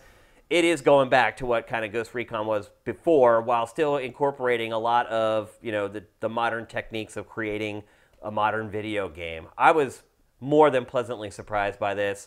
Doom was obviously my runner-up pick. I also was blown away. Both games deserve recognition from E3. They had great showings. But because Ghost Recon gave me what I was hoping for, I gave it the nod and gave it the win for the best first-person shooter of E3. I'm still curious as to how the people who actually play it when it's in the wild are going to break all that and just play it like a standard arcade shooter. I don't think you can. You can always do Because that. one of the guys, so here's an example of what happened. So they were up on a ridge, and they were spying like an encampment that they were going to go and invade. And while they were doing that and using binoculars and not looking right below them, a patrol of 3 guys started walking up the road below them and noticed them and killed 2 of them before the other 2 could get out of their binoculars and, like, get down. Like, it's hardcore. Like, they said, like, you always need to get the initiative on the enemies. If the enemies ever get initiative on you, you're dead. Like, if they see you first, you die. That's pretty much how the whole game is set up. So you have to sneak. They said you always got to stay off the roads unless you're in a vehicle that can outrun other vehicles. It's just this crazy sneak and creep against really intelligent AI enemies. So do you think that it will impact the sales because it's not as accessible Maybe. as I don't care. I don't care at all. I'm just happy I'm getting the game that I want, but yeah, probably. I think once the word spreads about how tough it is, and maybe they nerf it ultimately or create like an easier mode for people. I don't know, but what they were showing on E3 was brutally tough, and that's exactly what I want from this franchise. So it wins for me. Next up, best indie game. Lots of great indie games at E3. In fact, I went to our E3 hub and sifted it by indie, and it probably is one of the biggest categories that we have. Yeah, it was definitely the largest category that I saw. Yeah, there's just tons and tons of stuff, but a lot of really good stuff. This was one of my hardest decisions, Matt. What did you pick? Still on the Psychonauts 2. And that, that completely slipped my mind. Because Psychonauts, it doesn't look like an indie game. No, it really does. But a lot of indie games don't look like an indie game. I mean, this one especially. Because it's like a 3D platformer with like full-on rendered cinematics and all the stuff you usually don't get in indie games. But it is technically an indie game. Yeah. Self-published, self-funded. Self and crowdfunded. Yeah, it's an indie game. Their last indie game. Yeah, that's it. That'll be the last one. Now they're part of the corporate machinery. Yep, I'm sure. Cyberpunk Double Fine 2077. I'd buy that. But no, this one, there's a lot of great indie games. There was a lot of different ones where I'm like, but the competition for second place was very fierce. But there was nothing else I saw. This completely slipped my mind. This one nailed it. And also, I mean, it's my kind of thing. As someone who misses when Tim Burton was good, like this is kind of the same sort of aesthetic. It is for sure, yeah. So yeah, it's and it was just nice to kind of like have my hype for this game like rekindled, because it was just sort of one of those things where I was like, it's coming, I'm gonna play it, it's fine. And then like I was like, oh yeah, I love this game. I love these games. This is awesome. like to the point that I didn't even play the VR game. Oh, you didn't? And now I probably will. Rhombus of Ruin, Rhombus of Ruin, which is actually so the first game ends. Rhombus of Ruin takes place the following day, and this game takes place the day after that. Yeah, so, definitely got a continuity going. So what's happening at the beginning of this game is directly related to what happens in Rhombus of Ruin. So I'll probably go back and play that now, because now I'm like I feel the need for some Psychonauts. Yeah. Let's see, my pick for best indie game, and again, this is one of the hardest categories to pick. You could have picked 10 different games, and there's no wrong answer really. Yeah. But my pick is Hollow Knight Silksong. Hollow Knight, the original, is one of the few side-scrolling 2D games that I've played in a long time where I actually enjoyed the crap out of it. Did you finish it? No. That game is huge. It's huge, yeah. I never did finish it, but I loved it. And this is a sequel. At first, when I heard about this game, I thought it was just kind of like DLC for it. Yeah, I thought this was like an expandalone thing at first, but I guess it's a full... they're calling it the full sequel, yeah. Yeah, they even in this trailer, I think there's some verbiage in it that says, our first sequel ever, or our second game, or something like that. I like the changes that they've made for the sequel. In fact, I think I may like this better than the original. Mm-hmm. And they have made some pretty significant changes to it. I like the movement in this better already. Yep. Oh yeah, it's way smoother, way more fluid. I don't think it's coming right now for all platforms, though. I think it's like PC, Switch, and like one other one. Like I don't think it's announced for all of them yet. But this game made a huge impression on me in the show. It plays like butter. It just feels good playing it, and it's a lot more varied than the first game as well. They switch up the gameplay styles a lot more than they did in the first one. It's not just really like just a jump and bop game like the first one. I love the aesthetic of the game, the atmosphere of the game. This is another game. You should go watch a developer walkthrough for this, because it is very, very moody. And this is typically a game that does not play well on the E3 show floor, because it's hard to kind of get that from games. But Metroidvanias in general are kind of hard to demo. It is, but it's so overtly powerful in those ways that I still got it from the E3 show floor. So. My pick for best indie game, I don't think many people will complain about this one, is Hollow Knight Silksong. Mm-hmm. All right, it's time to talk about the best RPG at E3 2019, but honestly, that could be just about any game at E3 2019 at this point. Almost every game has some kind of progression built into it at this point.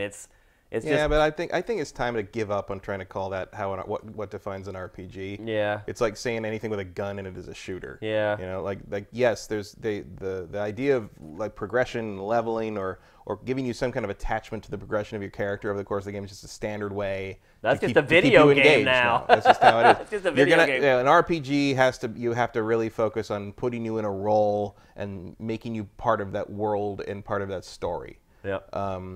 So that's pretty much how I kind of draw that very fuzzy line now between that and, say,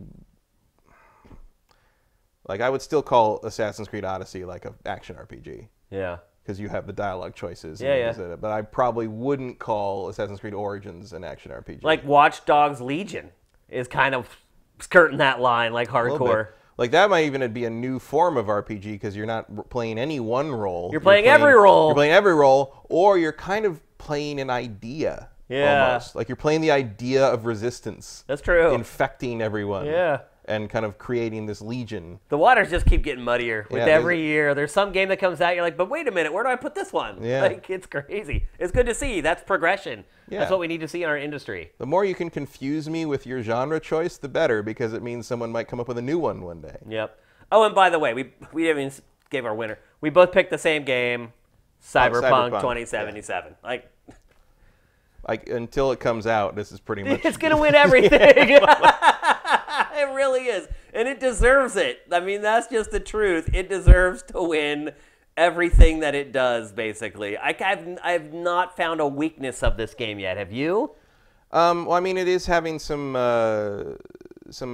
cultural issues. Cultural issues on Twitter, but at least CD Projekt is addressing them, which is better than their previous strategy of saying F off, being silent and or mocking people. So I think they got some time. That I think they'll get there. It's just kind of there's sort of an Eastern Europe sort of Western clash with that sort of value idea. And like I get where people are coming from on it, but it's like I don't think anything can stop this train. Yeah. Like I can't wait to see if somebody who chooses not to buy it because of that. Good luck with that one. That's going to be a hard one for most people, I think. I mean, you're already at things like, oh, should I wait until the next generation systems to play? It's like you're not waiting until the next generation. No. That's like 6 months. You're not waiting 6 months to play this game. No way. No, I cannot wait to get this game. I cannot wait. So there you go. Cyberpunk 2077, Best RPG. You knew that as soon as you saw the next Best RPG on the previous category. You knew which game was going to win it. We'll see about the the shooting doesn't look amazing. It is, though. Is it? Yeah, it is. There's been some disagreement on that. There's been some people that were not impressed by that. But I think it is. If you don't like the shooting, you can just not kill anybody. Yeah, you can play it completely non-lethal, which wasn't a thing, and now it is. Yeah, before they said you'd have to get violent a couple places, but it seems like they've now you don't have to. That. Yep. Next up, here's a category where you can see the changing of the times at E3 2019. Yeah, not much here. I mean, even last year, every booth had token VR. And usually it was on the outside of the booth to try to get people to come into the booth, but they'd have a little like roped off area where they'd have somebody with a helmet on, like staring up at the ceiling or whatever. Yeah, there was like all an entry that's level. Gone. All of it's gone. Like VR was almost non-existent at E3 2019 you had, unless you searched for it. You go looking, like Bethesda still had it. Oculus had a booth next to Nintendo. Yep. Which I didn't actually go in. But like I didn't go in. I wandered around to see kind of what they were showing to see if I needed to go in, and it didn't look like I did. Yeah, they just had the Quest and that kind of.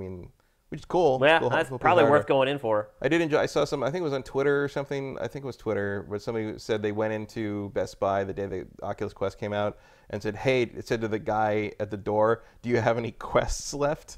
And the guy was like, "You want a Quest? You playing Pokemon Go or something?" And he didn't know. He didn't get that. He thought he was going to tell him to go fetch a sword or something. He didn't know he meant Oculus stuff. I thought that was funny. But I got to admit, I have like half an eye on the Oculus Quest just because it's awesome. That self-contained sort of thing, and like the Vader thing's coming up. I just feel like in 2 more years it's just going to be so much better and so much cheaper. Yeah, and I already got burned so bad on PlayStation VR that like.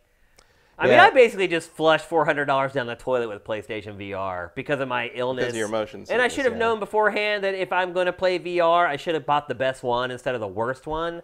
I mean, I don't know if that would make much of a difference. Really? For you. I mean, if I ever set my HTC Vive up again, you can try it and see if it makes you sick. It probably will. I mean, I had tried VR before I ever bought it, but I had not really tried PlayStation VR that much. I had played like the higher end models at like trade shows or whatever. Well, my pick here might be okay for you because it's not a lot of motion.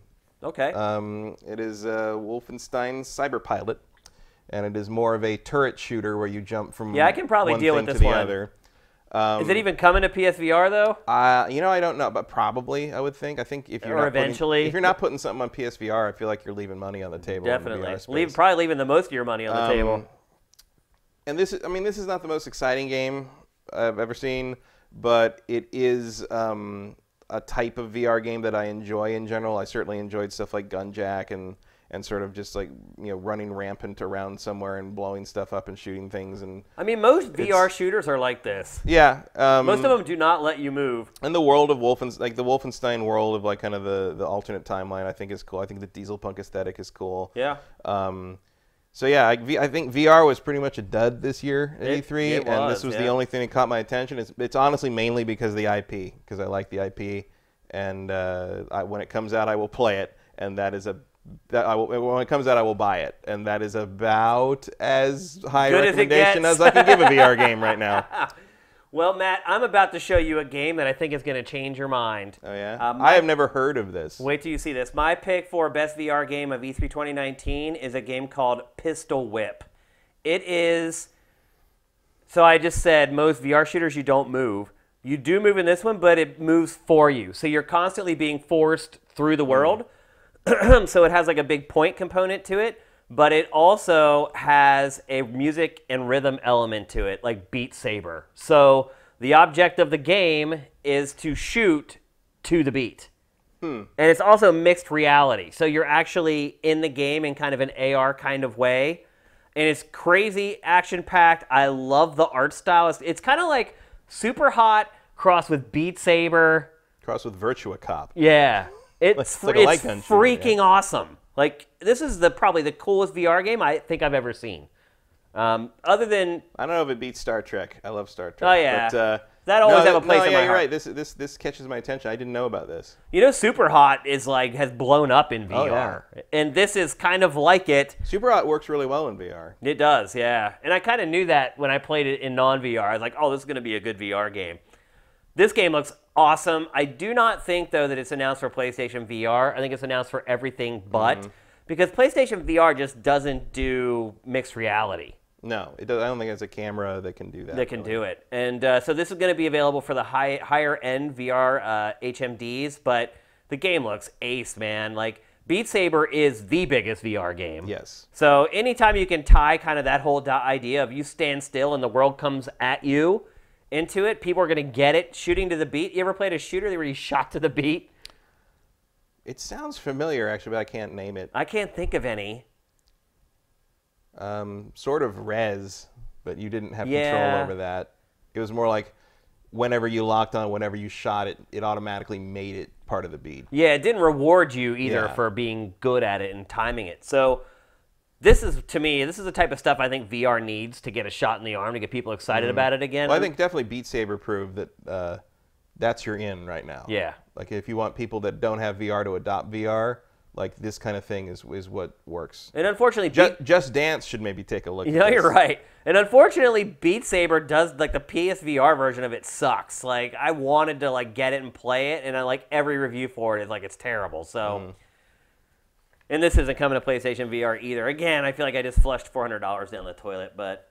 Maybe you should sell it before. Maybe that's a good idea, actually. Time comes. I mean, because surely the PSVR 2, you'll know one way or the other by that time that comes out. I think I know already that that's coming, but it's I'm not going to really want to play anything. I mean, by the time that comes out, you'll be able to make a more informed decision. Good point on that one. That's true. But I'm just saying, get rid of if you don't like the PSVR, get rid of it before the PSVR 2 is announced and the price for the PSVR 1 tanks. Plummets. That's a good idea. And they did not announce it at E3. No. Because they weren't there. Yeah. So, yeah. Well, they could announce it at in December or something at PSX. Yeah, well, I mean, I just do it. If you for some reason need to use it, you can just come use mine. Yeah, it's not like I even play it anyway. No. I'm not gonna miss anything. We'll keep a bucket next to the couch.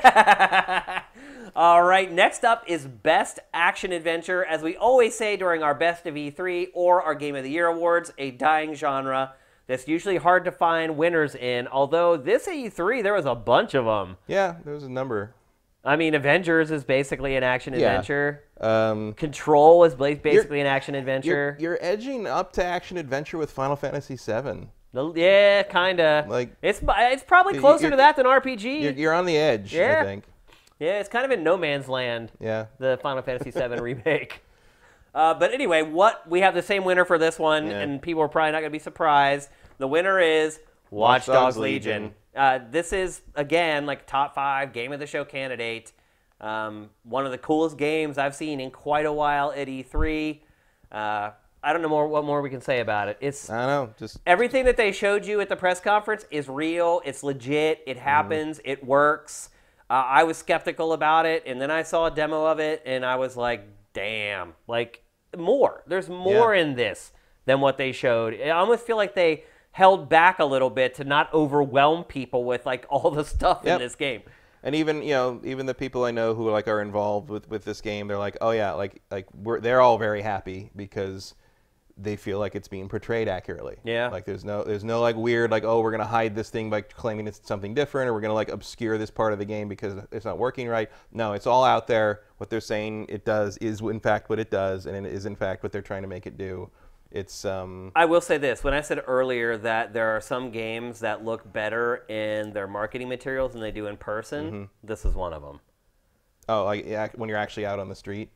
Yeah, I mean, A, Ubisoft does that. B, it feels like the PC version of this game is going to be a lot better looking. A lot. Yeah, like the PS4 version of this game is not really a looker, man. Like the character models especially look bad. And some of the facial animation, and that's something that probably will go across like all of them, isn't very good. Like, it's kind of weird. It's like a dichotomy because you have this team, and they say this is the Assassin's Creed Odyssey team. I don't know about that.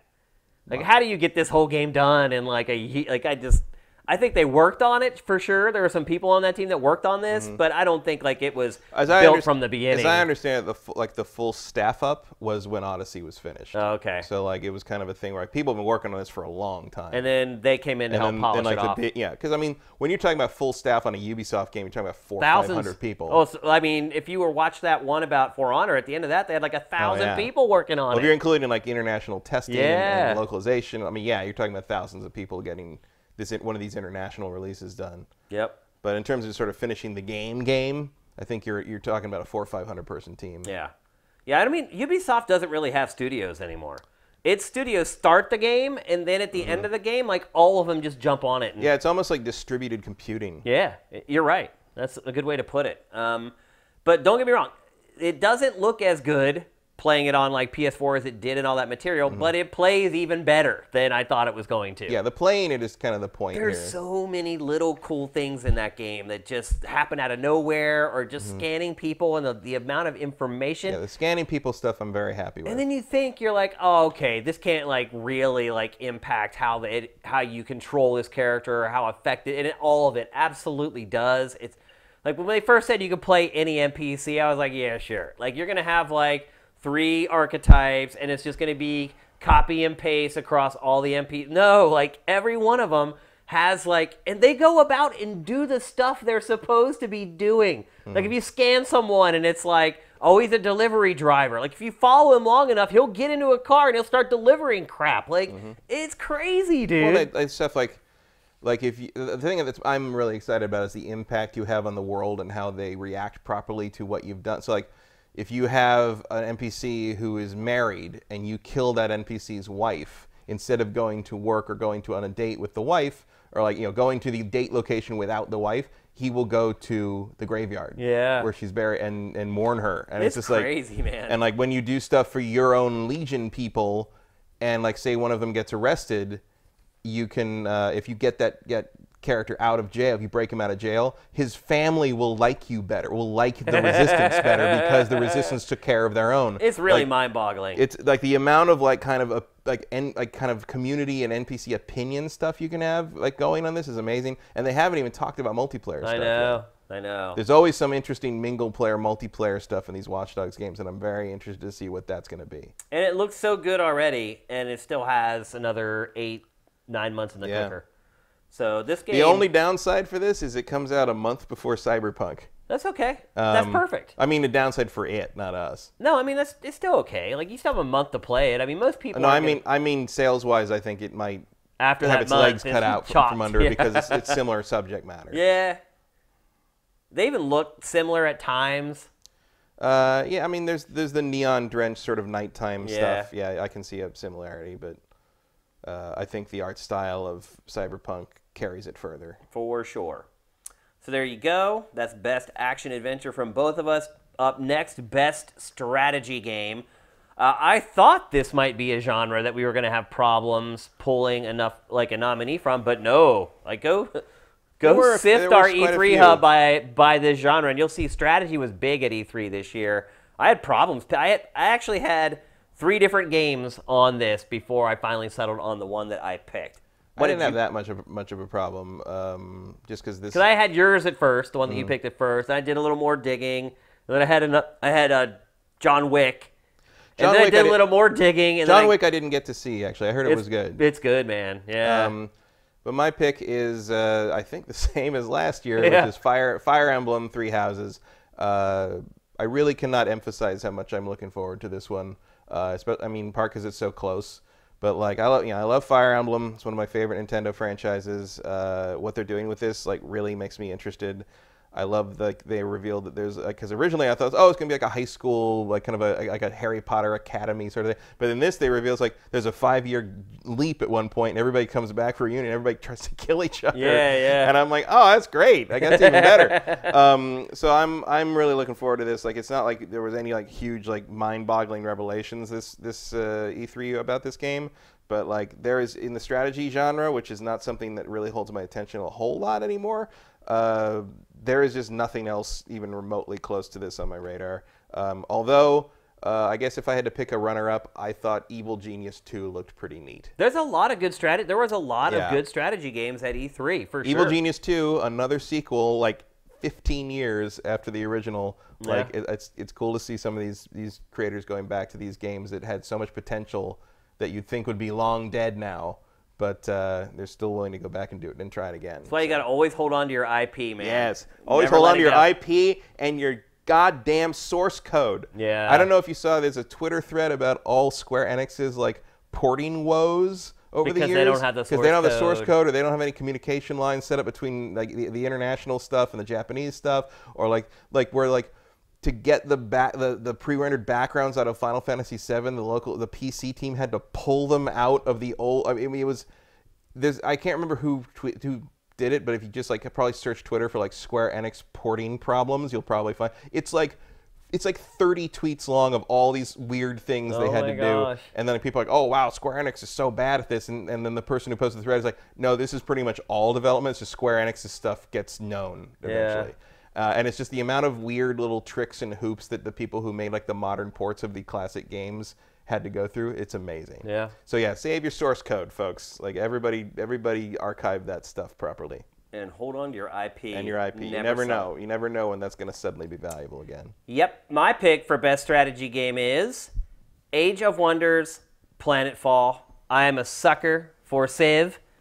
However, Civ, it's not really a thing right now. Yeah, I mean, well, it kind of is because they keep releasing like new expansions for it. 6, yeah. But it never goes as far as this in the sci-fi realm. Like Civ games, they'll go into the future sometimes. Like you can like blast off into space sometimes, but it's never stuff like this, where it's just crazy like far future sci-fi mechs and spaceships and things like that. And so it's to me, it's like a nice change of pace, a nice twist on the Civ franchise. I just got done. I mean, I guess I'm done playing Civ. Are you ever done playing a Civ game?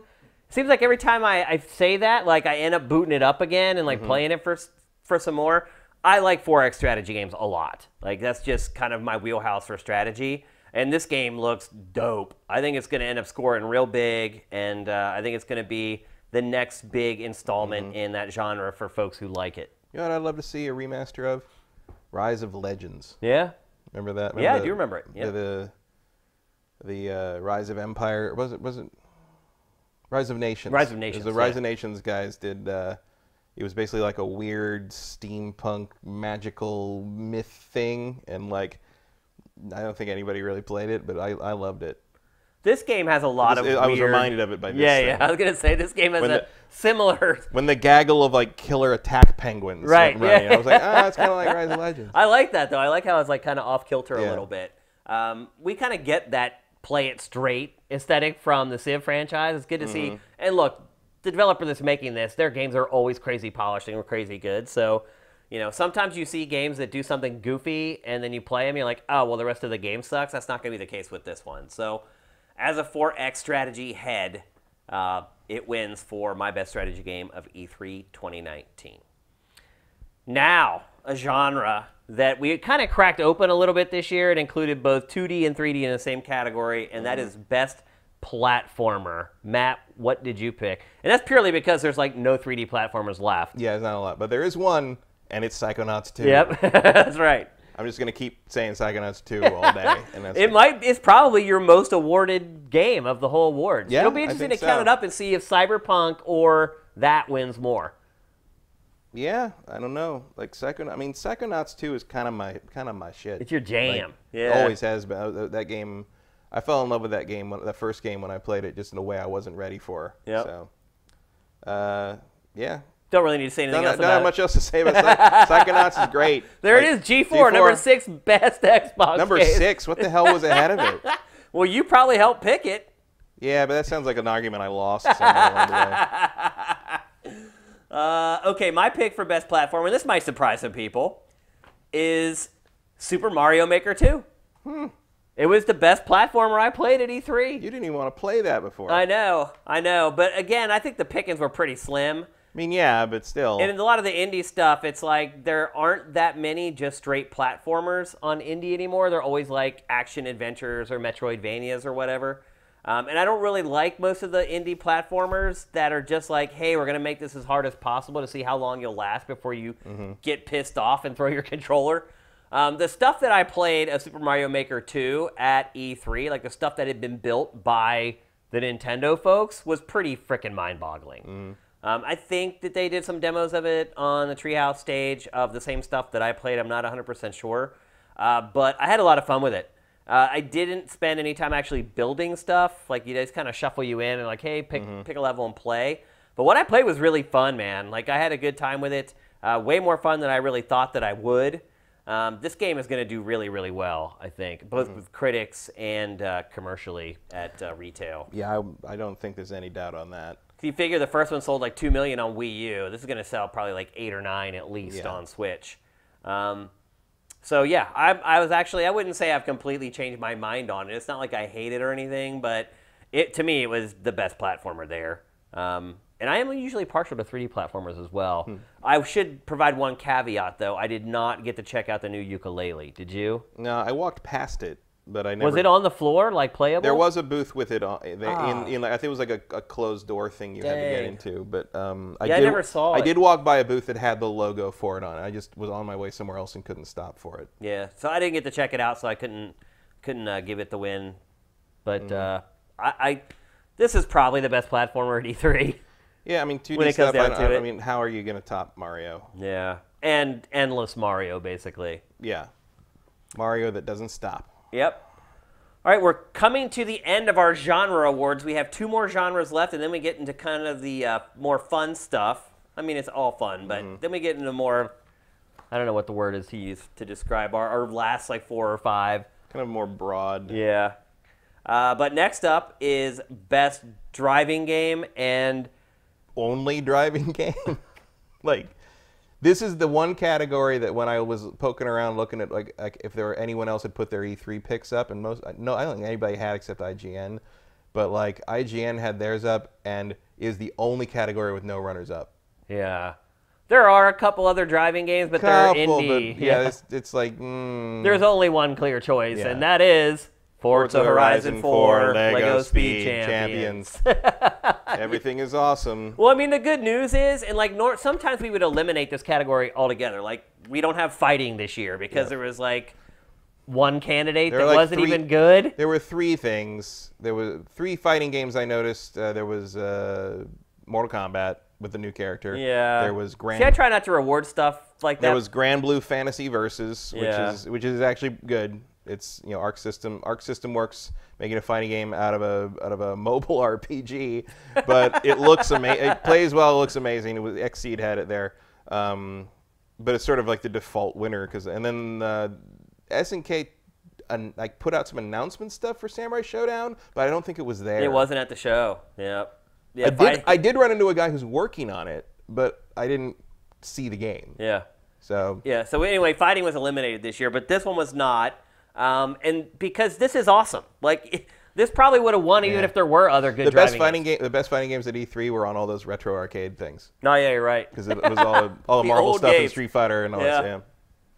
But for those of you who don't know, this isn't just like a DLC pack where they give you cars made out of Legos. This like completely transforms the game from the ground up. Yeah, this is Forza Horizon 4's version of that Hot Wheels expansion for 3. Yeah. Which is exactly what they needed to keep on because that expansion was amazing, and this expansion looks like it will also be amazing. And Forza Horizon 4 is amazing. Yep. Best driving game of this generation, in my opinion. So, big, huge, beefy, chunky DLC drop that's stylized like this and worked on in conjunction with Lego to make sure it's all legit. It was out yesterday, I think. Right? Yeah, easy winner. And you can go get it right now. Yep. That's the best part about it.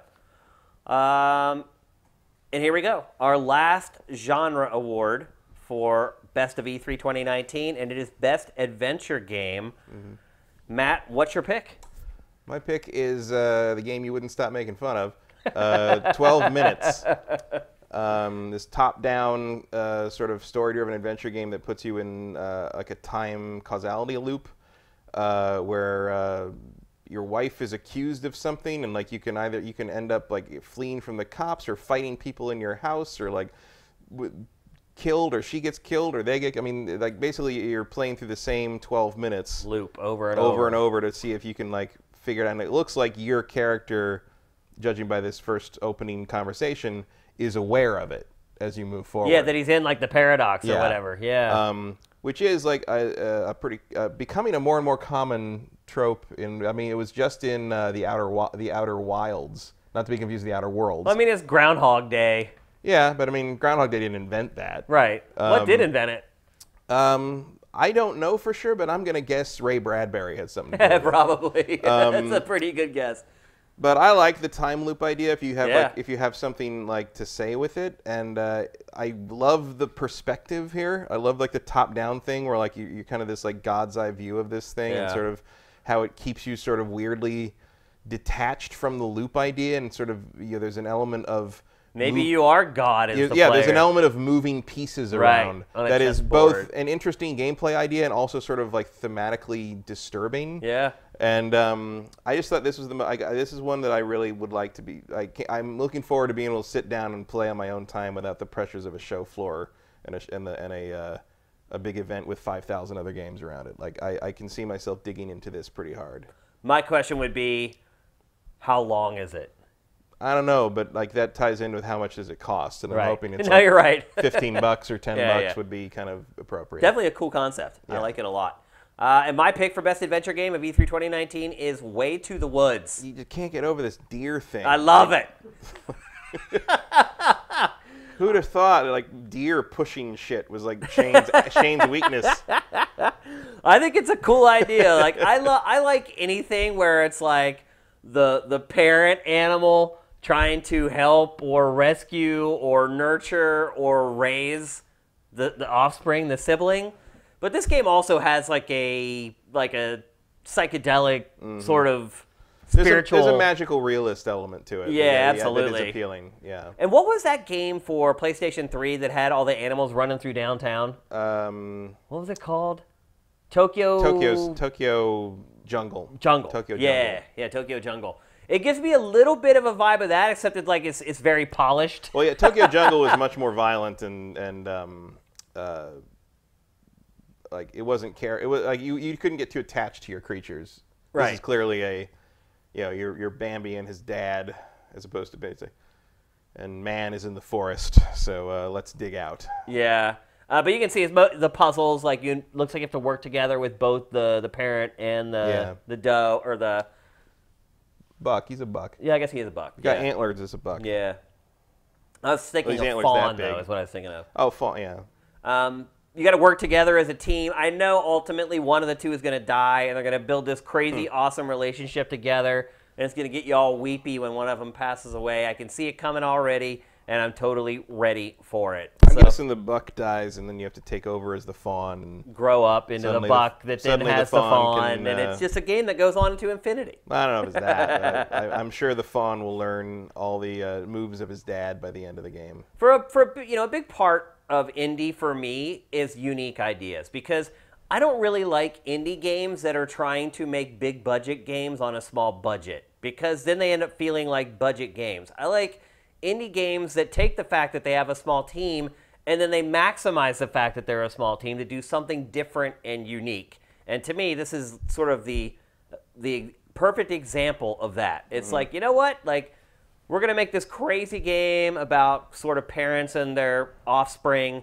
but at the same time, we're going to use these cute animals as like a Trojan horse to get people into it instead of just using human beings. Yeah. And then there's like the whole like magical element to it as well. Like, you couldn't get away with that with the game that you spent, $100 million making, but you can get away with that here. You could also describe Into the Woods or Night in the Woods with that same description. Absolutely, yep. So clearly the trick is to put animals in the game and put woods in the title, and Shane will like it.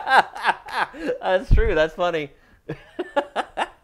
All right, so that's it. Found the formula. So that's it for our genre awards. Now we're going to get into some fun stuff. If you can make Tiger Woods like a cat person or something, you're going to win Shane's Sports Game of the Year with that. I don't know if they've ever made a golfing game with animals. I don't know. Even PlayStation's golf game. Everyone's golf never did that. Animal Crossing Golf coming up. Yep. Next up is the category that was the hardest for me to pick of all of them. Because everything was a trailer. Because there's so many, and there's so many good ones. Yeah. There's a lot of good trailers. And so best trailer is up next. Matt, what did you pick and why? My favorite is the Super Smash Bros. Banjo-Kazooie reveal trailer. Because I love a good troll. Yeah, and that's exactly what it was. And I like the ups and downs on this. I actually watched this happen in the IGN War Room offsite, and it comes up with these three, and everyone's like, "Oh, it's rare. It's gonna be Banjo. It's got to be the Banjo thing. It's got to be the Banjo thing." And then they come out and they look and they see this silhouette, and you're like, "Clearly Banjo. It's a bear with a bird on its head." And nope, it's the frickin' dog from Duck Hunt. It's like you already hate that dog anyway, and now you hate him even more. And but you still knew it was going to be Banjo. Keep it going, and then the real shit comes down, and it's great. Yeah. So I mean, we were all kind of like thinking this was going to happen at some point. Oh, we called it weeks before E3. And it definitely makes the roster feel more complete in terms of kind of. They look way different though, Banjo and Kazooie. They look different all the time. No one can decide on our style. They can't seem to settle on what they're supposed to look like. I don't get it. I like this better than like Nuts and Bolts. No, I'd agree with that. Yeah. But also one of the original animator of the characters posted on Twitter how much he liked them how they recreated all his animations. Oh, good. From the original game. That's good. So approved by the original Rare guys. Now the rumors are BK's coming to Switch. I can get behind that. Yeah, I mean, I would not be surprised. I think it's crazy how much they've incorporated the rest of the franchise. I mean, they do that. I mean, Persona had that too. Yeah. I mean, they do a really good job, kind of like covering the whole spectrum. Even Grunty Under the Rock, it's awesome. But I like it also because, Smash Brothers, I feel sort of has gotten away, or at least sort of drifted from the idea of the original idea was sort of like all the best of Nintendo, all the Nintendo stuff in one place, beating the hell out of each other. And now it's sort of like, okay, there's a guy from a game that's not even on the system. Right. Cloud was not even on the system on the Nintendo system when he showed up. But putting Banjo-Kazooie in there like makes it feel a little more like that sort of complete history of Nintendo, like up there on that Smash Brothers select screen. So I like that too. But also that trailer, I love that trailer just because it's playing with you so hard, and I like the kind of twisted sense of humor Sakurai tends to have about how to mess with expectations when it comes, and but also give you what you want in the end. Yeah. So that was crazy seeing that Microsoft and Nintendo link up happening again. Yeah, I mean, it looks like the first of many. Yeah, they're bros. Forward. They're bros now. So yeah, this was at least the most the trailer that kind of like made me the happiest. See, I thought when this trailer begins, I thought it was going to be another 2D Donkey Kong game from Retro. For a second, I was worried. I literally screamed no at my computer screen. I was like, no! Not just like that. What did you say? When you said that, like it showed like Donkey Kong like yawning and snoring. Yeah. And then they showed the silhouette, and I was like, okay, all right, it's Banjo, totally Banjo. For a second, I thought, but when King K. Rool popped up, I was like, okay, well, they're all hanging out together. They gotta be Smash Brothers. I didn't think about that. I saw K. Rool though, and I'm like, it's another Donkey Kong 2D game. Right. Well, that was my initial thought. I was like, oh my God, is Retro actually doing another? But once I realized, oh no, they're all hanging out together, so this has to be Smash Brothers. No, Matt. Retro's just doing nothing. Apparently, I guess it just does nothing. It just goes to work and like plays solitaire and then goes and cashes. No, they don't play solitaire. They're playing whatever they're playing. They're playing poker up somewhere with WB Montreal and Rocksteady Games because no one's with all the other studios that do nothing. Yeah. It's crazy. My pick for best trailer, and I think everyone and their mother's going to disagree with this, but this is my favorite trailer from E3 2019, and that's Blair Witch. I know, Matt, you hate Blair Witch, the movie. I don't. I loved it. I thought it was a great film. I actually can still watch it, and I feel like it holds up. But beyond the fact that I do love Blair Witch, what I liked about this trailer is while you and I were watching it live, we guessed like 3 or 4 different franchises. Mm-hmm. We were like, oh, is it like Layers of Fear? Like, we just went on this string. I mean, of we're like, partly right because it is the people who made Layers of Fear. Right. But which is why I'm interested in this game because of those guys do good stuff. Bloober, I think Bloober Team. Bloober Team. Bloober Team. Their stuff is always crazy. They make much scarier games than you'd think a team called Bloober Team I would know. make. All their games are scary, like terrifying, though. And then so we were watching this, and it looked good the whole time. We just couldn't quite figure out what it was. I thought it was some kind of Outlast spinoff. Yeah, it could have been. Because with the camera, like Outlast uses cameras so much. Right. And then the scene happens inside the staring basement. at the wall thing. Oh, it's Blair Witch. It's so. Isn't it funny how that has become like iconic of Blair Witch though? Like it's literally the only shot I remember from that stupid movie. Well, it's the last shot of the movie. Right. Well, because the only thing that it's the payoff is like you guy standing in a corner. Yeah, that's what I remember. But as soon as they show that, we were both like Blair Witch, and they do the. Well, you were Blair Witch. I was like Blair Witch. Yeah, I really liked the first film. The second one, not so great. Yeah, all the follow-up stuff is terrible. Yeah, it wasn't good.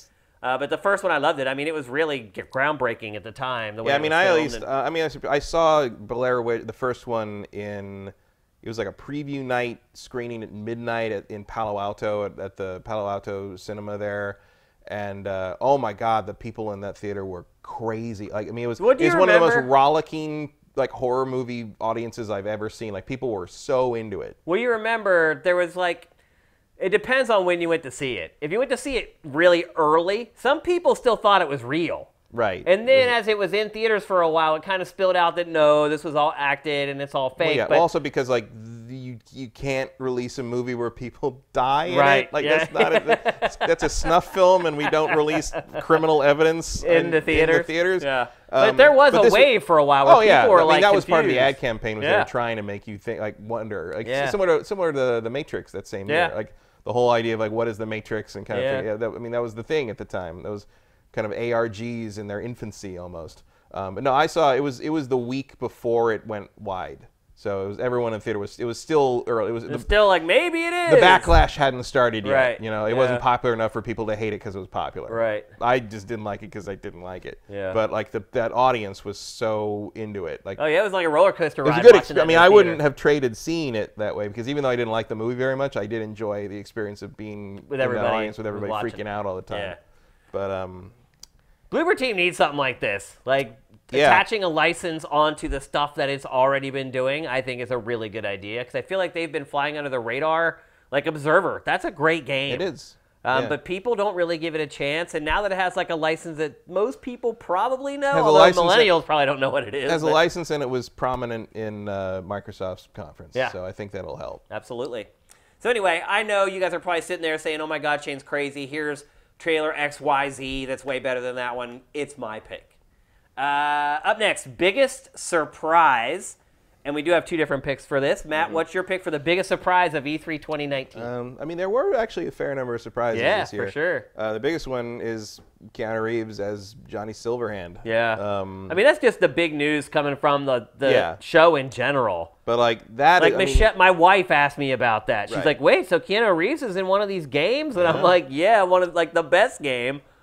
Just not a thing I would have thought Keanu Reeves would do. No, it seems so out of character for him. But it's the year of Keanu. Yeah, well, it is. It does he's seem in to be that way. like 6 movies this year. Yeah, it's crazy. He's even in Toy Story. Yeah, I know. But he's His also revival. so he's playing Johnny Silverhand. Is he also plays a lot of characters named Johnny? Have you noticed that? Yeah, that's true. So this is actually an established character in the Cyberpunk RPG. He's a singer. He's like a celebrity. And there have been rumors in the kind of the fluff of this game that he's dead, and it looks so. Apparently, he's going to show. He lost an arm. Yeah, well, he hasn't had the arm forever. Oh, okay. Like he's named Silverhand Ow, he's got and but he's apparently going to appear to you as sort of a hologram ghost thing throughout. Like you see, he's sort of glitchy in this shot. So the implication is that he is dead, but he's alive in the net or something like that. Okay. But do you think he's gonna have a big part in the game? Yeah, he's like your like buddy. Oh, really? Supposedly he's gonna be like kind of your conscience almost, or part That's of your scary. part of your constant. You know, It's like your AI. Is he like telling you like you need to go over here now? Yeah, I think he might be something like that. Or like you remember in Darksiders when Mark Hamill played that like black like ghost monster. Yeah, I do remember that. I think he's gonna be like that. Oh, okay.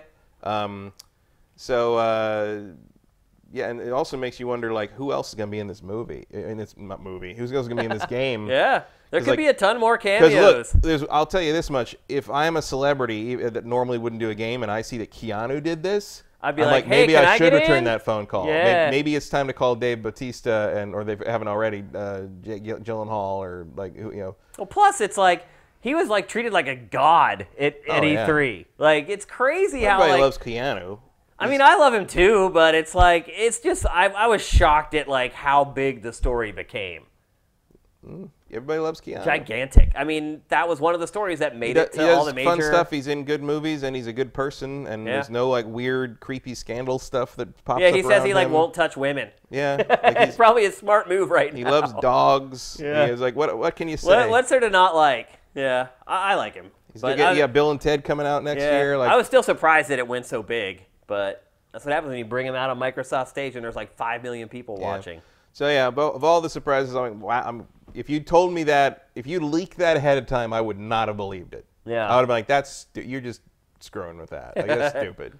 Like why would Keanu Reeves be in a cyberpunk video game made by some team in Poland? Yeah, like it's just like why would he do? It's like that. It's like yeah, he was in The Matrix and Johnny Mnemonic. But why would he want to like do something? But here we are. It just doesn't seem like he would want to at all. Winter Keanu is here. It's crazy. My pick for biggest surprise of E3 2019 is The Legend of Zelda Breath of the Wild 2, or the sequel to Breath of the Wild, whatever you want to call it. That was my biggest surprise, even though I did say that I thought it was going to be shown. Yeah, I've been saying that's like the obvious, using the assets from Breath of the Wild to make a quick sequel is kind of the obvious move for this for a long time. Yeah, but you were saying that they were going to show a Mario game and not Zelda. That was my guess, yeah. And so this was a guess of mine that I got right, so maybe I shouldn't be that surprised.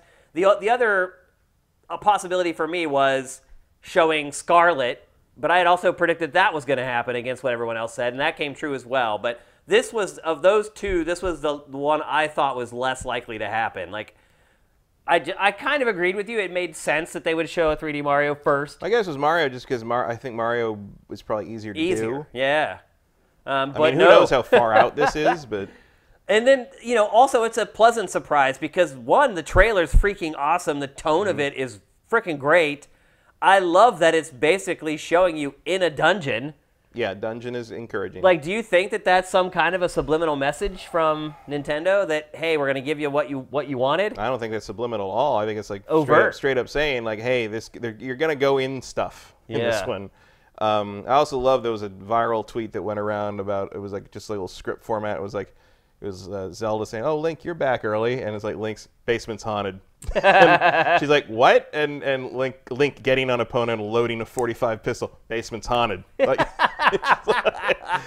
and I'm like, I don't know. That feels familiar. I don't know what that's a reference. I think it's a reference to something. But like I was like, yeah, that perfectly sums up this trailer. And like, I also like somebody who was it? Somebody on some podcast or some live stream show like IGN or Game Informer. Somebody said that. Zelda has protagonist hair. She got a haircut. Which, like, because she got a haircut so her hair didn't clip through her outfit. Right. When you run around. That's a good point. And I thought that was an excellent point. I wish I could remember who said that. I was on one of the shows, that was going around on one of the major outlets, I think. But now she looks like the character from Ni no Kuni 2. It might have been kind of funny. I don't know. But they said they had protagonist hair, and I'm like, totally. That's right. So I think there's going to be a co-op element in this. Yeah, I believe that as well. Trailer looks great. Yeah. Looks darker even than Breath of the Wild. Yeah, well, I do feel like, I know they're not calling it Majora's, and it's not related to Majora's Mask, but like, Zelda spin-offs get weird. They do get weird. Like, yeah, I like that though. So I'm looking. I mean, look at like the desiccated Ganon there, like I mean, not for kids. Nope. I mean, although they're gonna play it. They're gonna play it. Yeah, but. No, I like everything I saw on that. It looks hot. When do you think we're going to actually play it? 2 years. Yeah, that's what I'm saying too. They said next year, right? 2020? Yeah, I'm saying 2021. Like March 2021. I think it'll probably be like the Switch's swan song, like the last big game that Nintendo releases for Switch, or before they move on to something else. Maybe. I don't know. The Switch might last a little longer than we think. Possible. But why move on if you don't have to? But I just don't think Nintendo will be supporting it as much then. I think they will. I think as long as things keep selling 10 million copies for no reason, like why mess with it? Yeah. Like I think you can squeeze a lot more out of it, especially if you do like a Switch Pro and a Switch Portable, and like if you keep kind of the choice there for the various things, it's doing just fine. It sure is. Absolutely. Don't rock the boat until you have to. Yep. All right, we've only got a few categories left. In fact, there are just 3 remaining. Next up, a dubious award, most disappointing at E3 2019. Matt, what did you pick? Avengers. Avengers. It's. I thought about it, but I don't think it's as bad as like people are making it out to be. It's not as bad as people are making it out to be, but it is the biggest disappointment because it didn't need to be what it is. Yeah. I'm not disappointed in it because everybody's down on it. I'm disappointed because that sure isn't the Avengers game I wanted or would have made. Yeah. I think everyone agrees with you. Yeah. I'm not going to go and say it was the worst game at E3 or whatever. It's just like, I was hoping for a game that could match up to how much I enjoy those movies, and instead I got like a thing where I'm going to be like, well, I guess I'll play it, but I hope we see some shifts, some turnarounds, some maybe not a 180, but I'll take a 90, like somewhere in there, like. They're also missing like the sweet spot for releasing this game. It's like you need to strike when the iron's hot. It's not coming out till next year. But now I'm glad because it's now like, it would have just been. Maybe you just need to delay it till like next fall. Yeah, I wouldn't be surprised if we. I wouldn't either. I mean, that was a catastrophic showing. I mean, you can see it on the faces. We talked to some people at Patrick's party who are working on this. Yeah, they really weren't ready for that response. Nope. And one of them was kind of a jerk later on. Like, you can tell it's like affecting them. Yeah. Like, although, you know what? Like, when I was there for the demo on Thursday, like the front of the booth was plastered with Best of E3 stickers.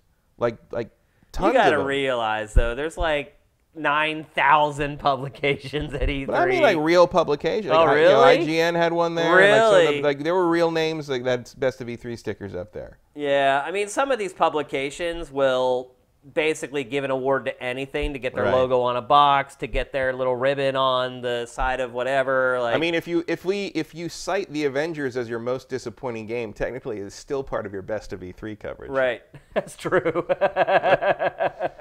Put that on the box. Yeah. My most disappointing game was not the Avengers. I chose something that's an Xbox exclusive, kinda, and that is Battletoads. Mm-hmm. You said you saw somebody play this, but you didn't play it? No, I didn't play it. I mean, you're seeing it right here. Yeah. This is what it looks like. I didn't pick this because you can't be disappointed in something you have no expectations for in the first place. Yeah. I'm not a Battletoads fan. I'm not either, and I think the original game isn't good. I think No. it's just notorious because of how difficult it is. I mean, it was also, I mean, it had some really interesting ideas for the time, like the idea that you fight that first boss from the boss's perspective was sort of never been done before. But it just was, I didn't find it fun to play once you got past a couple levels and we're just up against, like, you know, the punishing difficulty. The auto-scrolling, like, jet bike thing where it's like you got to memorize every single obstacle, and that's just not enjoyable. This is one of those games that has become rosier in people's memories than it deserves to be. And I will say that, like, the new Battletoads, they try to make it like Battletoads. Like, you can see there's the elements there, but just the core gameplay is just so boring, and it's like the beat-em-up part of it is just not fun. It's so basic that all the little stuff that they sprinkle in to be like, hey, look, it's Battletoads, it doesn't matter. It's, like, irrelevant because the core of the game just isn't very fun to play. We waited a long time to get a look at this game, and now that we get a look at it, the way I look at it is like, this is way below what I expected for as long as this game has been in development. And for it to just be like a 2D, like, side-scrolling game, like, I don't know. It's even weird, so they're all their names are because of the old, like wives' tale or whatever, that, like, if you touch a toad, you'll get warts. Right. Like, is that even a thing people I don't say think people anymore? even, I don't think millennials have ever heard that. Yeah. When we were growing up, it was a thing, though. I remember hearing it. Don't touch a toad or you'll get warts. I mean, I didn't believe it because it wasn't true, but it's like, I mean, I remember understanding why they named them that. Yeah. And, like, I wonder if that's even, I don't know if millennials even touch animals anymore. Yeah. You can pretty much write Battletoads off now after this. I don't know how you bring it back after that. I don't know. It'll be okay. I mean, like I said at the when we talked about the press conference before, if I need some beat 'em up action, I'm going to go to Streets of Rage 4. Yeah. Which looks a lot better in general, and also looks a lot more true to the original source material than that does. Absolutely. Also, I like the original source material for that, yeah, as opposed to Battletoads. Yeah. It's a good way to sum it up. All right, our next to last category, and this is a new category for this year, Best Publisher. I don't know why we've never had this before. We should have had it, because basically with this, you're answering the question, who won E3? Right. And we've never had it. Like, just today, it wasn't even in here until today. And I'm like, wait a minute.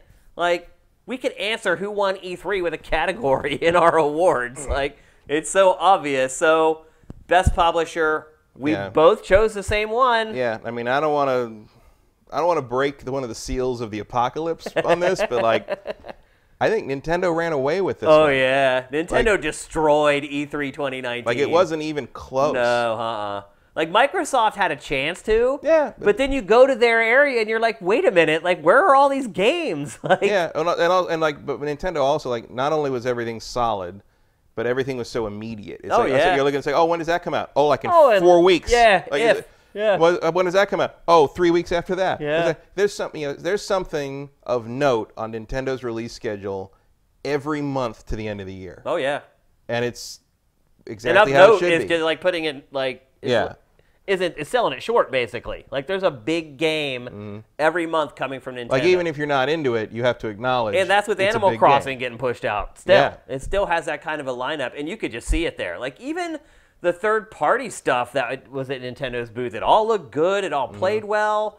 A lot of it was, like, exclusive. Like, yeah, Nintendo showing was amazing. Microsoft had the ability to beat Nintendo, but you go to their thing, and it's like they have Age of Empires 2 on the stage as, like, one of the 5 playable games. Gears 5 is just, like, this weird multiplayer variant. Like, they had the Forza Horizon Lego expand. It's like, really? This is the best stuff you got to show for E3? Couldn't do it. Couldn't hang. So Nintendo, hands down, wins E3 2019. Yep. From both of us. And now, it's time for the biggest and most important award of our Best of E3 2019 awards, and that is Best of Show. This year it's a game. Next year it'll probably be hardware. My guess. Yeah, maybe. unless there's like a particular standout game for that hardware. Yeah, or unless the hardware is a complete unmitigated disaster. That too. Which is possible, you never know. But our pick for best of show, and Matt and I agree, is Cyberpunk 2077. It's like you said it at the beginning. I was going to hold that line until the end of the show, but you said it right at the beginning. Like, until this game comes out, it's going to win every category that it qualifies for. So you better hope it comes out when it says it's coming out. Because otherwise, next E3 is just going to be this again. I wonder what CD Projekt will show next E3, because they're going to have something new. Yeah, that's true. That's a good point, actually. They haven't put out like a trailer for anything new. I mean, Witcher 4, I guess, would be next in line. Witcher 4, like, you know what? I still think they should remake Witcher 1. That wouldn't be a bad call. In the Witcher 3 engine. Yeah. They were going to remake it as White Wolf for 360, and then they shelved the project. But I think you should remake the first one, because the first game, as much as I love it, is just not something I would recommend someone play today. So get it up to that par. Witcher 2 still works. You can bundle Witcher 1 through 3 all in one thing and sell it as like a trilogy bundle for like 10 years. Yeah. Like, I think that would be a good thing moving forward to do. Yeah, I mean, this game is like in a class of its own. I mean, it's like, was there any game that was even close for you? Like, Watch Dogs Legion got kind of close for me. Yeah, but just not. I mean, and yeah, part of this is pedigree. Part of this is just like Witcher 3 was so great that like anything these people do has my full attention. But this looks like it destroys The Witcher 3, and pretty much on every front. Like, for me personally, anyway, I'm way more interested in the story and the world. And I'm not going to go that far. I absolutely will. Because The Witcher 3 was something with the characters I'd been invested in for many years. But I think even the cop who showed up yesterday to clear my car so I wouldn't get arrested if I drove it around, we were talking about RPGs, and I was like, well, do you like The Witcher 3? He's like, oh, that combat's so clunky. I was like, dude, you're a cop. Like, even the cop knew that the combat in The Witcher was kind of trash. This game, it has no weakness. Like, I still don't believe. I'm not convinced on the shooting in this. You'll see. It's not even just good shooting. It's shooting like you've never done before. Like, you can bank your bullets. Like, it is the whole game is just aces. Right, but did you play it? No, I mean, I watched them play. They won't let anyone play. Right, that's what I mean. Like, there's a difference between a controlled demo and how it plays when you get your hands and you're trying to do it yourself, and I'm not super convinced yet on the shooting. It's the only part of this game that I have any kind of doubt on. Yeah. It's awesome. Like, I'll be glad when it's out so we can stop giving it awards. Like, I feel bad, but it just deserves it. Like, there's no other game I could even think that compared to it at the show. So, there you go. Cyberpunk 2077, best in show at E3 2019. So we're going to open up to questions for you guys right now. If you have any other questions, I know we did a ton of Q&A during our live streams during the week at E3, but surely during the week stuff has popped up that you want to ask us about.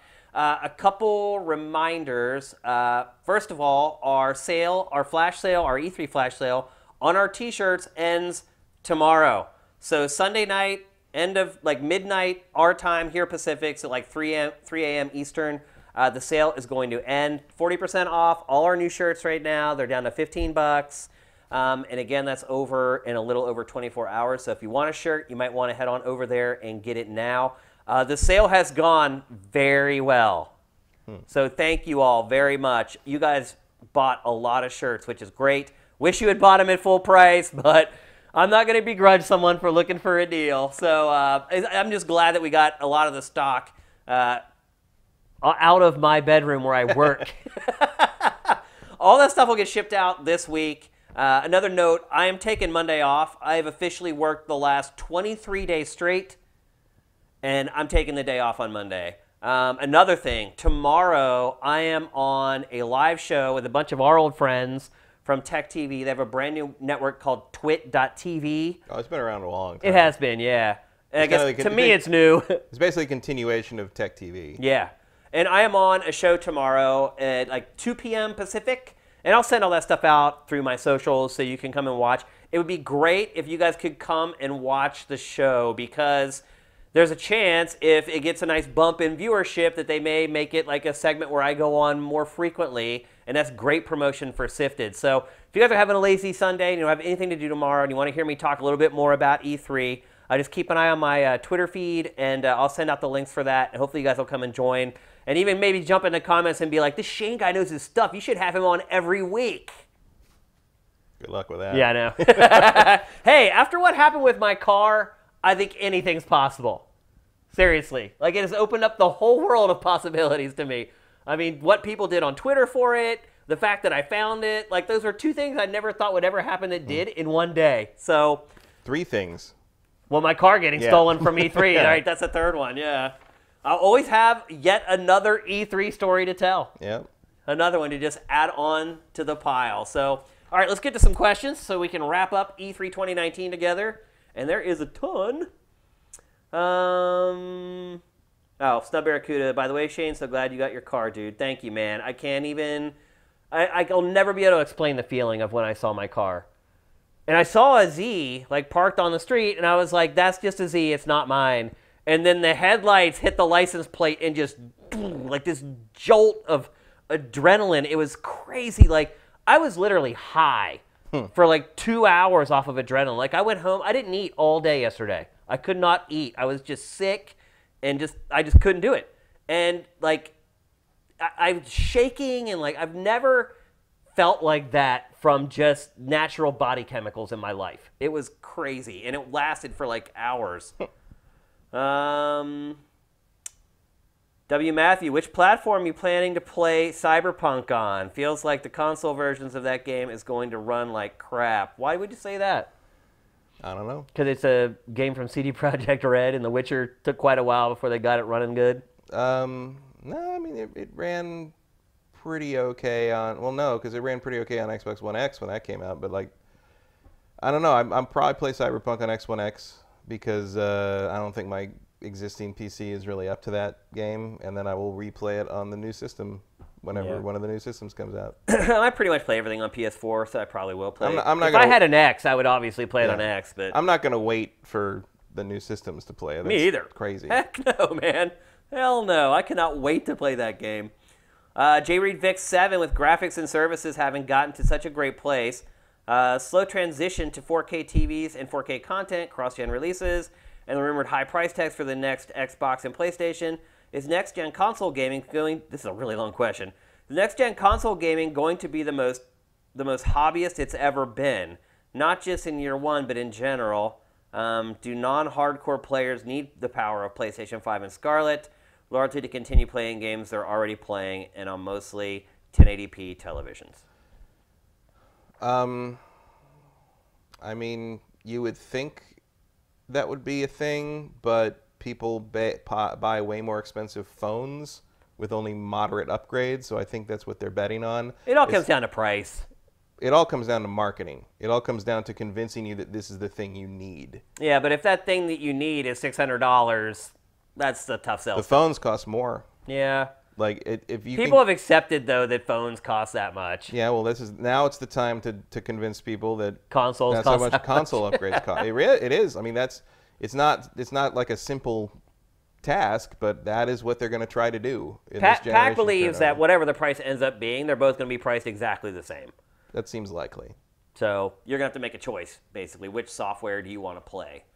Or if you're rich, you can buy both. But or buy the first one and buy the other one later. But I mean, they're also like, saying, what do you want to play? What do you want to play at launch? Really? Like, yeah, I think they're also saying too that this is what Xbox says. It's going to be the biggest graphical leap, like since Xbox to Xbox 360. Mm-hmm. If that is true, which I don't 100% believe it, but if it's true, then you have your selling point. I mean, if you're talking about a jump to real, true 4K as opposed to sort of the checkerboarding or the variable resolution we have in a lot of the systems parlor now, tricks they've been using until now, ray tracing, all that stuff. I mean, it could be that visually. It could be that. We'll see. I mean, that's the funny thing is, like, I think a lot of those graphical tricks are more important than resolution.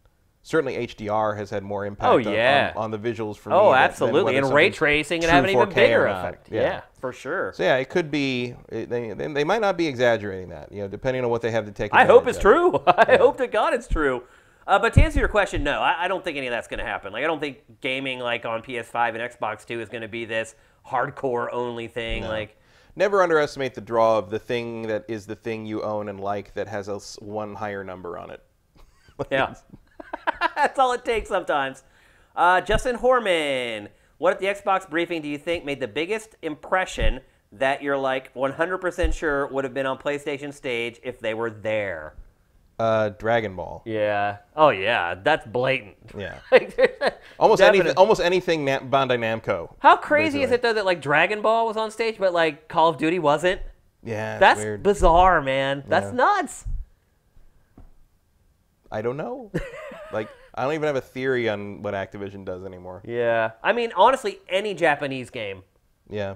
That was shown during. Elden Ring would probably have been PlayStation. Would absolutely been PlayStation. I mean, it's From Software. They have they're all buddy with PlayStation. So I think any Japanese game would have been on. Tales of Arise. Yeah, any of them. Yeah. Anything Bandai Namco, basically. Yeah, for sure. The one Geo. Do you think E3 might be going away for a few years if publishers keep leaving the show? What, E3 going away? I didn't hear the beginning of that. Do you think E3 might be going away for a few years if publishers keep leaving the show? E3 is a business expo. Like, it's never going away. The only thing that would go away is sort of the media circus surrounding the floor.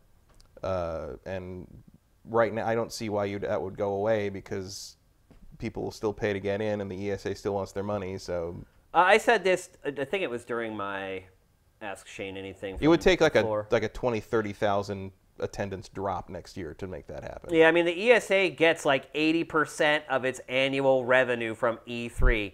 It will fight tooth and nail to make sure that show does not go away.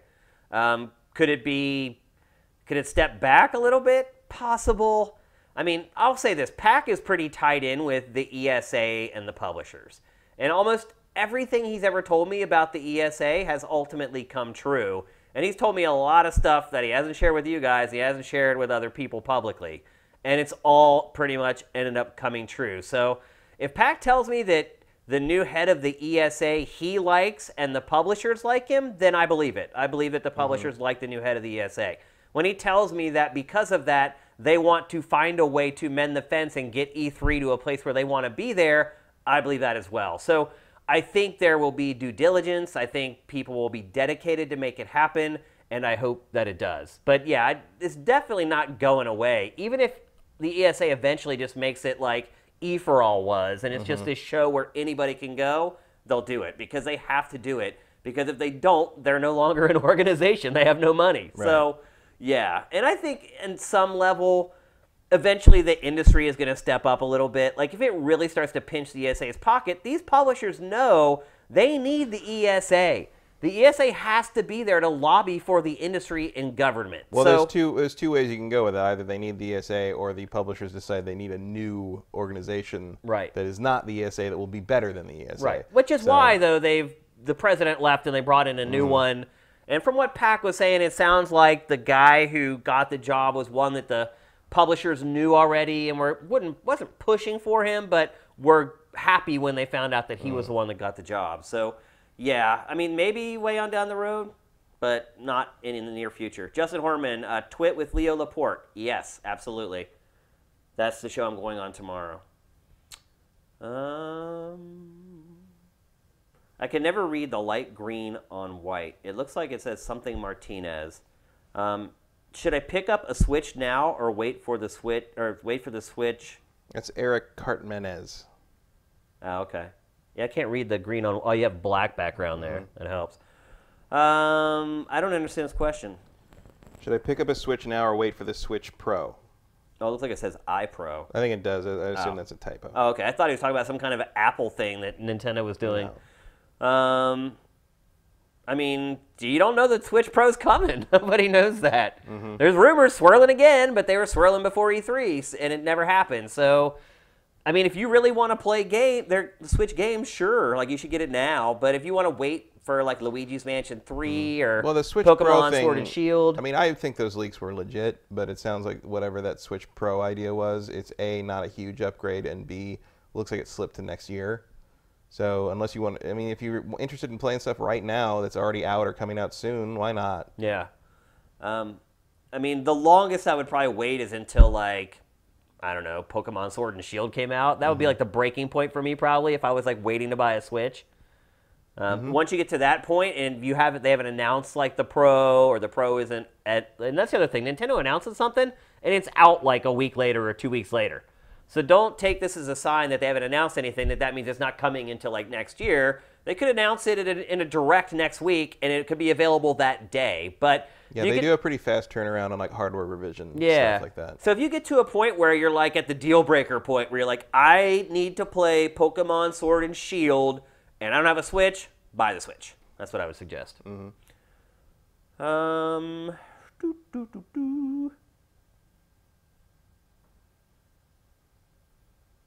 Lord Xerxes, with E3 done and over, do you think Sony will have any conferences this year to talk about PS5, or wait till early next year to blow the lid off it? I think they'll wait until next year, but I think we will hear about it at some of whatever their direct equivalents. I don't remember what they call their directs. Oh, State of Play. State of Play.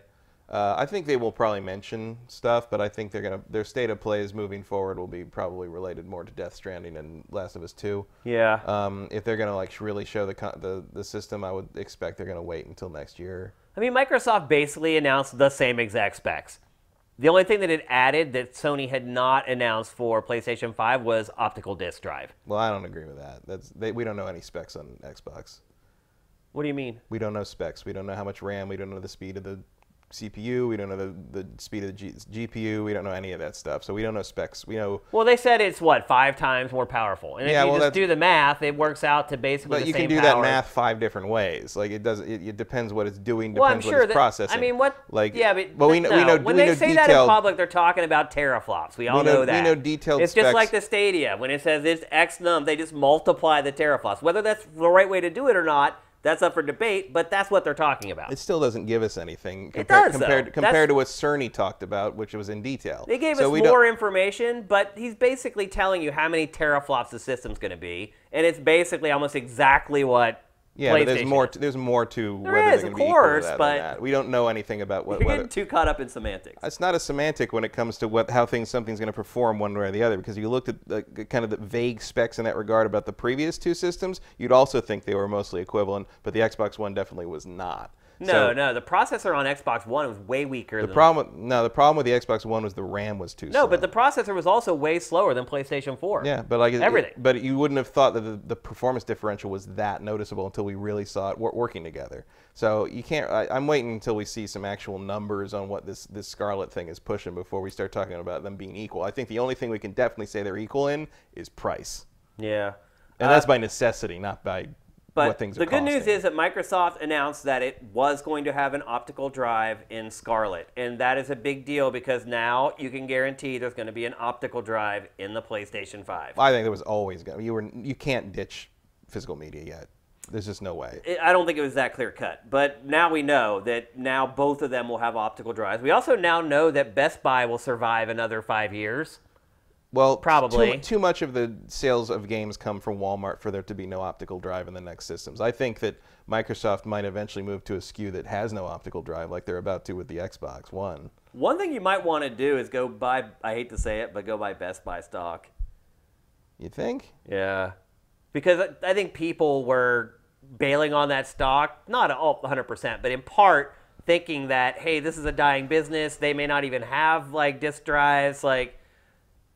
Don't expect to get rich off of it, but I think you could probably make a nice 25% bump off of Best Buy over the next like year. Stock I look at right now is Nintendo because they dropped so hard on the news from shareholder disappointment on Animal Crossing. There's going to be a bounce back on that. That's not going to stay that low forever. Yeah. So.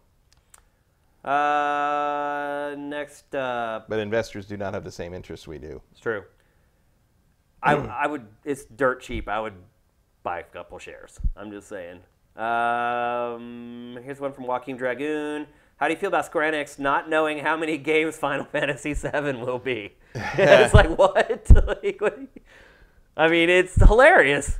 And it's so Square Enix. It is. It's, I don't know. It's starting to feel like watching like kind of the disarray that happens at like Fox for the X-Men movies with them. It's like do you know what day it is? Like, how do you not plan out how long your episodic game series is that's a remake of a game that's existed for 20 years. Like, how do you not know how long that is? Like, it's so weird. Yeah. It's so strange. It's really bizarre, but it's so Square Enix. Yeah, it is. It's definitely on brand, one way or the other. All right, here's our last one, and I want to answer Vincent's question because he has been an absolute madman this week curating. Again, excellent job, man. Is Xbox putting out a bunch of mediocre games like Crackdown 3, Battletoads, and maybe Bleeding Edge to boost Game Pass going to hurt in the long run before next gen and the actual good games like Halo and Fable? Pactor kind of answered this in the latest Pactor Factor. What did he say? Well, he basically the question was, is Game Pass Ultimate too good to be true? And his answer was yes, it absolutely is. They're never going to make money off of this. But his point basically was, it's a Trojan horse to get people into the Xbox ecosystem. Right. And that's the hard part. I mean, the biggest struggle we've had with Sifted is getting people into the Sifted ecosystem. Once they get in, they love it. But it's like that for every business. It's like convincing somebody to change something that they've been doing over and over and over again is very, very hard. It's hard to break people out of their patterns. So you got to do something crazy to get people kind of out of the squirrel wheel they've been on with the old model of buying games and into Game Pass. So he basically said, like, it builds like social media buzz. It builds like he used a term for it, I can't remember. But it's basically just building up momentum for it so that other people look at it and they're like, it's viable. And then he believes that as more money starts coming in, the offerings will get better, and it's kind of like a snowball rolling downhill until Game Pass just becomes like the default way to play video games. He just basically thinks they're playing the long, long game. Which Microsoft has theoretically always been doing with a slight stopover in set-top box territory. Yeah. But which is also the long game. It was just the wrong game. Right. And that's what all he says is, like, they want to get out of the set-top box market. They don't want to be in it. They don't want to be making hardware. Like, it's not really what they do. If you think about it, like, Microsoft is a software company and a services company. Yeah, which makes the Xbox One OS even more inexplicable. Right. Yeah, it is. I gotta say, of all the next-gen reveals that we assume we'll see next E3, the thing I'm most curious about is what that OS looks like on the Xbox. Me too, man. It's still so sluggish. Yeah. It is crazy. It's still awful. It takes forever Better, but to still boot. Awful. It's like... Well, sometimes it doesn't even recognize all the games I have installed. Yes. Like, it's amazing how bad it is. But you know what? I have a feeling that will be the least of their concerns. Yeah. Well, I also think, like, that will be the first of their first part of the project. And fixes. Was like, I think you will see an OS that is, like, intentionally not this. Yeah, so I'm excited to kind of see what they've done with that and how they've decided to make us forget all about the last, like, 5-6 years. Yep. All right, so that's it for Sifted's Best of E3 2019 Awards. Thanks to everybody on the stream, as always, for asking great questions. Someone just gave us money for Twitch Prime. EOTL Gaming, thank you very much for subscribing with Twitch Prime. Appreciate it. As I said, the T-shirt sale at the end of day Sunday. Most people are going to be watching this on Sunday because you guys were out doing fun stuff on Saturday. Again, the T-shirt sale, the flash sale, ends Sunday night at midnight Pacific, 3 a.m. Eastern, so get the shirts if you can. I will be on twit.tv tomorrow. Make sure you follow me on Twitter to get an alert. And please come and watch, and please comment, because it can make a difference for us if I could get on a show like that even semi-regularly to reach a new audience and get people to come and check us out. So it's been a great ride, Matt. Great E3, brother. Another one in the books. Thanks to all you guys. Without you guys, we would just be sitting here talking about games by ourselves, which we might be doing anyway, even if because we just love it so much. I know a lot of people are down on E3 We probably wouldn't this year. be just facing the wall. Yeah, we'd probably be sitting over at your table or drinking a beer or whatever. But, playing a game. Yeah. What a crazy ride this E3 was. I can't even really put it into words. But thanks for being along for the ride. It's been a great week. We do have one last thing maybe that we should announce before we go, though. We do have a little bit of bad news. Actually, it's a lot of bad news. And that is that Sam is leaving, our TriCaster TD. Sam is moving back to Boston to be with the rest of the massholes again. He's leaving Los Angeles to go back to Boston. This probably is the last show that he is going to be our TriCaster TD. There's a chance we could slide something maybe in early next week, but I'm so dog tired. Like, I don't even want to think about doing a show in like 2 days. So chances are this is probably the last time that Sam is going to be with us. Sam, actually, take the headphones off, just leave the camera up, and come over here and sit down. I don't have a mic. It doesn't matter. They'll be able to hear you on our mics. So I just want to say, Sam, you completely changed GameFace. Before you started running the TriCaster for us, it was a parade of people who kind of could do it, really couldn't, never knew games, and most importantly, never cared enough to get to know games. And you absolutely did, man. Like, when you came in here, you maybe could talk about 1 or 2 games, and now, like, you're just one of us. You really are, man. You're a sifter now. You went and bought yourself a console, and, like, you've gotten so much better at running the TD. I hope that everything you've learned working on Sifted with us can be parlayed into a great career out in Boston.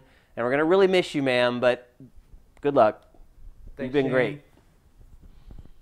Thanks, guys. If you can't tell, it really sucks. I'm really bummed. We have feelers out now to try to find a new TriCaster TD. If any of you live in LA and you can run a TriCaster, hit me up. But yeah, so GameFace might be a little wonky for a little while until we can find somebody else. But we just want to wish Sam the best of luck and thank him for working with us. You know, this whole time he's had another job, and he's just done this because he liked it, I think. I think you really have, though. It's kind of something that you like to do and that you weren't doing at your job. So just much love to Sam. Everyone, wish him happy trails and safe travels back to Boston, and the best of luck once he gets back there to find a great job and everything. And you will. You're great. And if you ever need a recommendation, there's a couple thousand sifters that are ready to write you one. So thank you, Sam. Love you, brother. We're going to miss you, like, big time. Cool. All right. So that's it, Well, I folks. gotta get Get back back to your He's got to get back back. in the seat. So please bear with us for a little bit after this. It might be tough. Like, Matt and I might have to, like, pre-record episodes and produce them in post for a while until we find somebody else. We're going to do our best to try to mitigate the loss of Sam as best we can, but it's not going to be easy. So we're going to really, really miss him, not just from a work perspective, but from a personal perspective too, because he's just a really, really good guy. So much love, Sifters. Thanks for your support over E3. It really means a lot. Hope you guys have a great rest of your weekend. We'll see you next time.